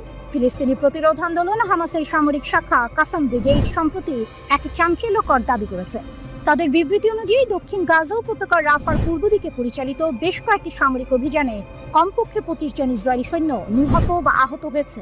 এই ঘটনাগুলো সাম্প্রতিক দিনগুলিতে ঘটেছে বলে তারা জানিয়েছে। কাসাম ব্রিগেড একটি বিস্তারিত বিবৃতি প্রকাশ করে জানায় যে তাদের যোদ্ধারা 22 জুলাই রাফার পূর্ব দিকের মাশরু জংশন এলাকায় একটি সামরিক অভিযান পরিচালনা করেছে। এই অভিযানে 7 জন ইসরায়েলি সৈন্যের একটি ইউনিটকে লক্ষ্যবস্তু করা হয় কর্মী বিরোধী বিস্ফোরক ডিভাইস ব্যবহার করে। কাসাম ব্রিগেডের দাবি, এই বিস্ফোরণের ফলে ইসরায়েলি সৈন্যদের মধ্যে হতাহতের ঘটনা ঘটে। বিবৃতিতে আরও বলা হয়েছে যে এই হতাহতদের সরিয়ে নেওয়ার জন্য ইসরায়েলি হেলিকপ্টার মোতায়েন করা হয়েছিল। একই এলাকায় কাসাম যোদ্ধারা এর একদিন আগে অর্থাৎ সোমবার আরও একটি সফল অভিযান চালিয়েছে বলে দাবি করেছে। সেই অভিযানে 10 জন সৈন্যের একটি ইসরায়েলি বাহিনী যখন একটি নির্দিষ্ট স্থানে হামলা চালায়, তখন একটি বোমা আটকে পড়া বাড়িতে বিস্ফোরণ ঘটানো হয়। এই হামলায় 10 জন সৈন্য হতাহত হয় বলে কাসাম ব্রিগেড জানিয়েছে। এই হামলার পরেও ইসরায়েলি হেলিকপ্টার ব্যবহার করে হতাহতদের সরিয়ে নেওয়া হয়েছিল বলে বিবৃতিতে উল্লেখ করা হয়েছে। কাসাম ব্রিগেড আরও জানিয়েছে যে গত 17 জুলাই রাফার পূর্বে আল জানিনা পাড়ার দেইর ইয়াসিন জংশনের কাছে আরেকটি অভিযান চালানো হয়। এই অভিযানে 8 জন সৈন্য নিয়ে গঠিত একটি ইসরায়েলি ইঞ্জিনিয়ারিং ইউনিটকে লক্ষ্যবস্তু করা হয়। 2টি কর্মী বিরোধী বিস্ফোরক ডিভাইস ব্যবহার করে চালানো এই হামলায় ইসরায়েলি সৈন্যদের মধ্যে মৃত্যু ও আহত হওয়ার ঘটনা ঘটেছে বলে কাসামের দাবি। জুলাই মাসের মাঝামাঝি সময়ে কাসাম ব্রিগেড আরও একটি অভিযানের কথা জানিয়েছে। তাদের মতে প্রতিরোধী যোদ্ধারা রাফার পূর্বে শাওকা এলাকায় বাড়িতে ইসরায়েলি সেনাদের প্রলুব্ধ করে। সেনারা ওই বাড়িতে প্রবেশ করার সাথে সাথেই বিস্ফোরণ ঘটানো হয়, যার ফলে ইসরায়েলি সেনাদের মধ্যে হতাহতের ঘটনা ঘটে। এছাড়াও কাসাম ব্রিগেড 12 জুলাইয়ের একটি অভিযানের বিবরণ দিয়েছে। এই অভিযানে দক্ষিণাঞ্চলীয় খান ইউনিসেফ শহরের উত্তরে একটি সাঁজোয়া কর্মী বাহককে অত্যন্ত বিস্ফোরক ডিভাইস ব্যবহার করে বিস্ফোরণ ঘটানো হয়। এই বিস্ফোরণের ফলে অনির্দিষ্ট সংখ্যক সৈন্য নিহত ও আহত হয়েছে বলে কাসাম ব্রিগেড দাবি করেছে। কাসাম ব্রিগেড তাদের এই অভিযানগুলোর ভিডিও ফুটেজ প্রকাশ করেছে। এই ভিডিওতে উপরোক্ত অভিযানগুলোর পাশাপাশি ইয়াসিন 105 শেল দিয়ে একটি মেরকাভা ট্যাঙ্ককে লক্ষ্য করে হামলা চালানোর দৃশ্য দেখানো হয়েছে। ফুটেজে দেখা গেছে উত্তর গাজার জাবালিয়া শরণার্থী শিবিরে ইসরায়েলি সামরিক যানবাহনের খুব কাছ থেকে বিস্ফোরণ ঘটানো হয়েছে। ভিডিওতে নথিভুক্ত অভিযানগুলোর মধ্যে একটি ছিল ট্যাঙ্কের ভেতরে একটি বিস্ফোরক ডিভাইসের বিস্ফোরণ। ভিডিওটিতে আক্রমণকারী ইসরায়েলি যানবাহনের রুটে পর্যবেক্ষণ এবং বিস্ফোরক ডিভাইস স্থাপনের প্রক্রিয়া এবং সামরিক অভিযানের আগে অন্যান্য প্রস্তুতিও দেখানো হয়েছে। গাজার স্বাস্থ্য মন্ত্রণালয়ের অনুমান অনুসারে 2023 সালের অক্টোবর থেকে ইসরায়েল গাজায় কমপক্ষে 59,219 জন ফিলিস্তিনিকে হত্যা করেছে, যাদের বেশিরভাগই নারী ও শিশু। এই পরিসংখ্যান চলমান সংঘাতের ভয়াবহতা তুলে ধরে।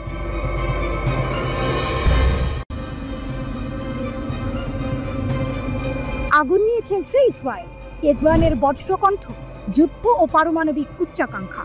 ইরানের প্রেসিডেন্ট মাসুদ পেজেশকিয়ানের কণ্ঠে যেন প্রতিধ্বনিত হলো সমগ্র জাতির অদম্য সংকল্প। ইসরায়েল যদি ফের যুদ্ধের আগুন জ্বালায়, তবে ইরান পেস্তে, সম্পূর্ণ পেস্তে। প্রেসিডেন্ট পেজেশকিয়ান শান্ত কিন্তু দৃঢ় কণ্ঠে বলেছেন, ইসরায়েলের যে কোনো নতুন সামরিক পদক্ষেপের মোকাবিলায় আমরা সম্পূর্ণ প্রস্তুত এবং আমাদের সশস্ত্র বাহিনী আবারও ইসরায়েলের ভেতরে গভীরভাবে আঘাত হানার সক্ষমতা রাখে। পশ্চিমারা যখন ইরানের চলমান পারমাণবিক উচ্চাকাঙ্ক্ষার সমাধান খুঁজছে, তখনই পেজেশকিয়ানের এই মন্তব্য যেন এক নতুন বার্তা দিল। কারণ আন্তর্জাতিক বিভিন্ন প্রতিবেদনে বলা হয়েছে, যুক্তরাষ্ট্রের চালানো হামলায় ইরানের পারমাণবিক স্থাপনাগুলোর বাস্তব ক্ষয়ক্ষতি ওয়াশিংটনের দাবির তুলনায় ছিল অনেকটাই সীমিত।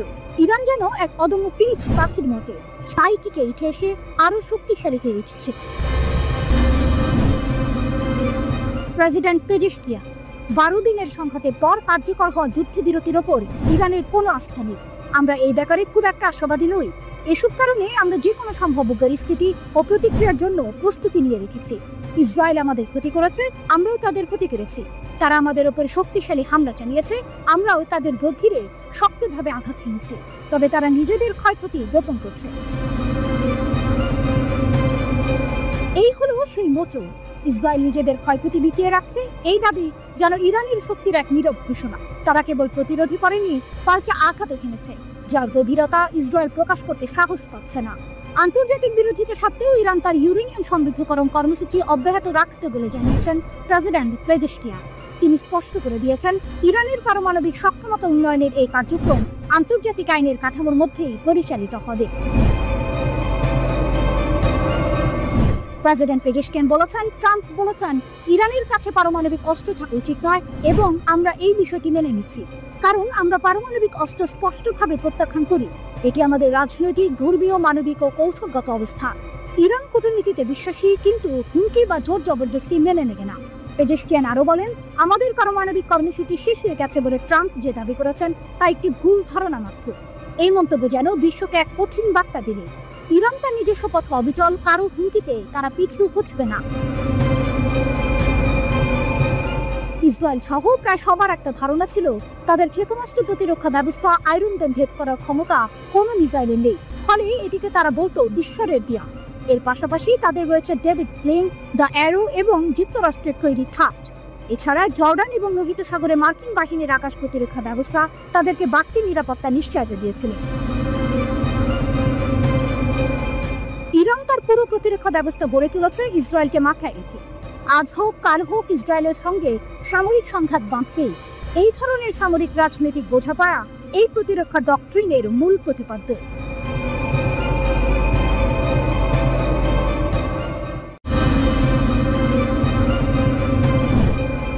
শুধু পারমাণবিক নয়, ইসরায়েলের জন্য খামেনির নতুন হুঁশিয়ারি।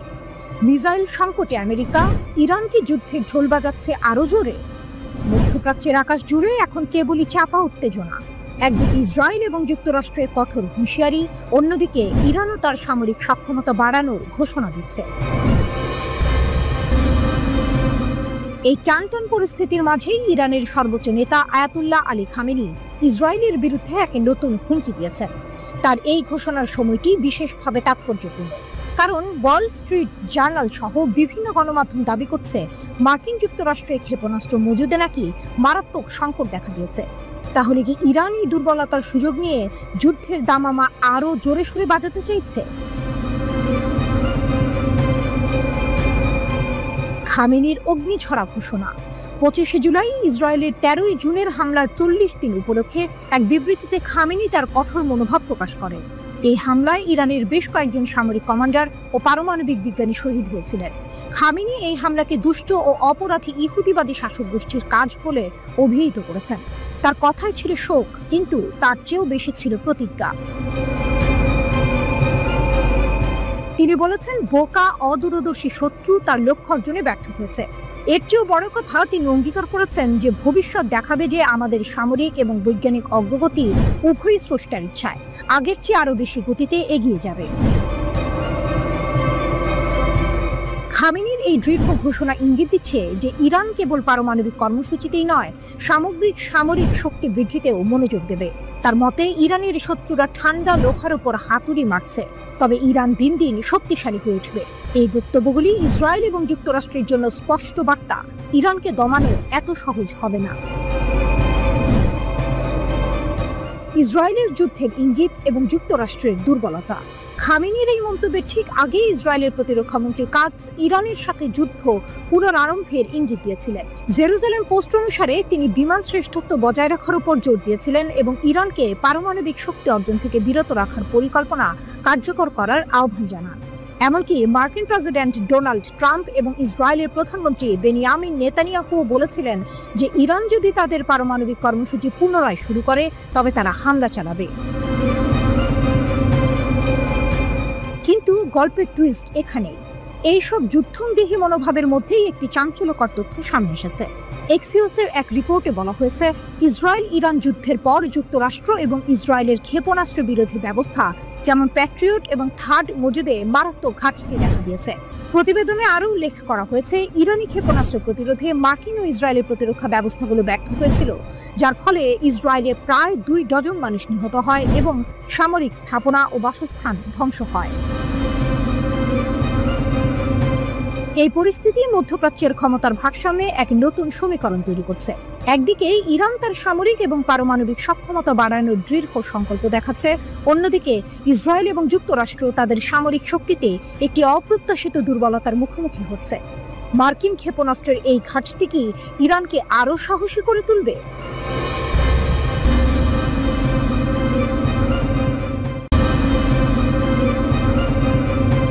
ইসরায়েল ও হামাসের সংঘাতে বাড়ছে হতাহতের সংখ্যা। গাজায় সংঘাত মারাত্মক আকার ধারণ করেছে। হামাস আক্রমণাত্মক ও প্রতিরোধমূলক উভয় হামলা বাড়িয়ে দিয়েছে। এর ফলে ইসরায়েলি প্রতিরক্ষা বাহিনী আইডিএফ জানিয়েছে, শুধু জুলাই মাসেই তাদের 16 জন সৈন্য নিহত হয়েছে। আইডিএফ এর সাম্প্রতিক ক্ষয়ক্ষতি। নিহতদের মধ্যে রয়েছেন সার্জেন্ট মেজর অবসরপ্রাপ্ত বেতজালেল ইয়েহোশুয়া মোজবাচার, যিনি 749তম কমব্যাট ইঞ্জিনিয়ারিং ব্যাটালিয়নের একজন যুদ্ধ প্রকৌশলী ছিলেন। গত 19 জুলাই গাজার খান ইউনিসে তার হামভিতে রাস্তার পাশে বোমা হামলায় গুরুতর আহত হওয়ার পর তিনি মারা যান। একই ঘটনায় আরও একজন আইডিএফ সৈন্য আহত হয়ে হাসপাতালে চিকিৎসাধীন। মোজবাচার গোলান হাইটসের আজনে এইতানের বাসিন্দা ছিলেন এবং তেল আবিবের কাছে ওর ইয়েহুদায় থাকতেন। তিনি সেনাবাহিনীতে যোগ দেওয়ার আগে ইসরায়েলের বিদ্যুৎ কর্তৃপক্ষের হয়ে কাজ করতেন। তিনি তার স্ত্রী, 2 বছর বয়সী মেয়ে, বাবা মা এবং কয়েকজন ভাই বোন রেখে গেছেন। সংঘাতের ব্যাপকতা ও জিম্মি মুক্তির দাবি। গাজা উপত্যকায় যুদ্ধবিরতি এবং জিম্মিদের মুক্তির বিষয়ে আলোচনা অচল অবস্থার মধ্যে রয়েছে, যার ফলে যুদ্ধ এখনো চলছে। 2023 সালের অক্টোবর থেকে হামাসের বিরুদ্ধে ইসরায়েলের স্থল অভিযানে মোট 457 জন নিহত হয়েছেন। এই সংখ্যার মধ্যে আইডিএফ সেনা, পুলিশ কর্মকর্তা এবং প্রতিরক্ষা মন্ত্রণালয়ের বেসামরিক ঠিকাদাররাও অন্তর্ভুক্ত। গত 7 অক্টোবর থেকে সকল ফ্রন্টে নিহত ইসরায়েলি কর্মীর মোট সংখ্যা এখন 896 পৌঁছেছে। এদিকে ইসরায়েলি জিম্মিদের আত্মীয় স্বজনরা তেল আবিবে মার্কিন দূতাবাস শাখার দিকে মিছিল করেছেন। তারা 50 জন জিম্মিকে ফিরিয়ে আনার জন্য হামাসের সাথে একটি পূর্ণাঙ্গ চুক্তি দাবি করেছেন। এই সংঘাতের ফলে সাধারণ মানুষের জীবন মারাত্মকভাবে ক্ষতিগ্রস্ত হচ্ছে, মানবিক সংকট আরও গভীর হচ্ছে এবং আন্তর্জাতিক সম্প্রদায় অবিলম্বে যুদ্ধবিরতির আহ্বান জানাচ্ছে। উভয় পক্ষের মধ্যে উত্তেজনা বৃদ্ধি পাওয়ায় এই অঞ্চলে শান্তি প্রতিষ্ঠার সম্ভাবনা আরও কঠিন হয়ে পড়ছে। স্থানীয় সংবাদ মাধ্যমগুলো বলছে পরিস্থিতি দ্রুত অবনতির দিকে যাচ্ছে এবং যদি জরুরি ভিত্তিতে কোনো সমাধান না আসে তবে হতাহতের সংখ্যা আরও বাড়তে পারে। এই সংঘাতের জেরে আঞ্চলিক স্থিতিশীলতাও হুমকির মুখে পড়ছে। আন্তর্জাতিক মহল উদ্বেগ প্রকাশ করে দ্রুত একটি শান্তিপূর্ণ সমাধানের আহ্বান জানাচ্ছে। গাজা উপত্যকার সব লক্ষ্য অর্জন এবং হামাসকে নির্মূল করতে তেল আবিব দৃঢ় প্রতিজ্ঞ বলে মন্তব্য করেছেন ইসরায়েলি প্রধানমন্ত্রী বেনিয়ামিন নেতানিয়াহু। নেগেভ মরুভূমিতে বিমান বাহিনী ঘাঁটি পরিদর্শনকালে এক ভিডিও ভাষণে তিনি বলেন, আমরা লড়াই চালিয়ে যাব যতক্ষণ না আমরা আমাদের সমস্ত যুদ্ধ লক্ষ্য অর্জন করি। সম্পূর্ণ বিজয় না হওয়া পর্যন্ত আমরা কাজ চালিয়ে যাব। আমরা হামাসকে নির্মূল করব। গত নভেম্বরে আন্তর্জাতিক অপরাধ আদালত গাজায় যুদ্ধাপরাধ এবং মানবতা বিরোধী অপরাধের জন্য নেতানিয়াহু ও তার সাবেক প্রতিরক্ষামন্ত্রী ইয়োভ গ্যালান্টের বিরুদ্ধে গ্রেপ্তারি পরোয়ানা জারি করে। উপত্যকা জুড়ে যুদ্ধের জন্য ইসরায়েল আন্তর্জাতিক বিচার আদালতে গণহত্যার মামলার মুখোমুখি।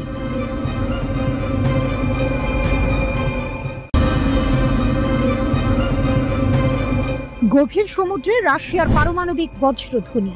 প্রশান্ত মহাসাগরের বরফ শীতল আর্কটিক থেকে বাল্টিক সাগরের অস্থির জলরাশি, এমনকি কাস্পিয়ান সাগরের শান্ত বুকেও এক অভূতপূর্ব সামরিক মহড়ায় গর্জে উঠেছে রাশিয়ার নৌশক্তি। বিশ্বজুড়ে ছড়িয়ে পড়ছে ভ্লাদিমির পুতিনের নতুন নৌকৌশলের পদধ্বনি, যা প্রথমবারের মতো উন্মোচন করা হয়েছে।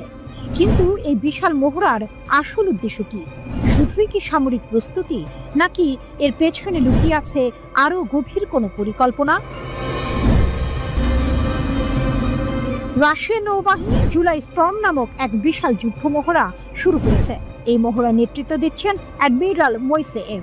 এর আওতায় প্রশান্ত মহাসাগর, আর্কটিক, বাল্টিক এবং কাস্পিয়ান সাগরের অপারেশনাল জোনগুলোতেও একযোগে চলছে স্থল, সমুদ্র ও বিমান ইউনিটের সম্মিলিত প্রশিক্ষণ। মহড়ার দৃশ্যগুলো যেন হলিউডের অ্যাকশন সিনেমাকে হার মানায়। আভাচা উপসাগরে অ্যান্টি সাবমেরিন জাহাজগুলো কামান দাগছে, আর কাস্পিয়ান সাগরে ক্ষেপণাস্ত্রবাহী জাহাজগুলো নিখুঁতভাবে লক্ষ্যবস্তু ধ্বংস করছে। মুরমানস্ক অঞ্চলের নর্দার্ন ফ্লিটের যুদ্ধ বিমানগুলো শত্রুর কাল্পনিক লক্ষ্যবস্তুতে বিমান হামলা চালাচ্ছে। এমনকি নৌ বিমান বাহিনীকে দূরপাল্লার ড্রোন শনাক্ত ও ধ্বংস করার দায়িত্ব দেওয়া হয়েছে। হেলিকপ্টারগুলো উদ্ধার অভিযান এবং ডুবোজাহাজ বিরোধী কার্যক্রমে অংশ নিচ্ছে। কামচাটকা উপকূলের কাছে একটি মাল্টি রোল পারমাণবিক ডুবোজাহাজ শত্রুর উপস্থিতি অনুকরণ করে মহড়ায় অংশ নিচ্ছে, যেখানে রাশিয়ান জাহাজগুলো শত্রুপক্ষের ডুবোজাহাজ ট্র্যাক ও ধ্বংস করার অনুশীলন করছে। প্রতিরক্ষা মন্ত্রণালয় জানিয়েছে, এই মহড়ার মূল লক্ষ্য হল উন্নত সামুদ্রিক হুমকি মোকাবিলায় নিজেদের সক্ষমতা পরীক্ষা করা এবং বাস্তব পরিস্থিতিতে নৌবাহিনীর যুদ্ধ প্রস্তুতি যাচাই করা। প্রকাশিত ফুটেজে সরাসরি গোলাবর্ষণ এবং সমন্বিত হামলার কৌশল দেখা গেছে, যা রাশিয়ার সামরিক শক্তির এক ভয়ঙ্কর চিত্র তুলে ধরেছে। পুতিনের নতুন কৌশল শুধু প্রতিরক্ষা নাকি আক্রমণ? কিন্তু এখানেই আসে সেই মোটর। পুতিন নতুন যে নৌকৌশল উন্মোচন করেছেন তা কি কেবল প্রতিরক্ষামূলক, নাকি এর আড়ালে রয়েছে বিশ্বের ক্ষমতা সমীকরণে এক নতুন ভারসাম্য তৈরির সুদূর প্রসারী পরিকল্পনা? এই বিশাল মহড়া এমন এক সময়ে হচ্ছে যখন বিশ্ব জুড়ে ভূ রাজনৈতিক উত্তেজনা তুঙ্গে।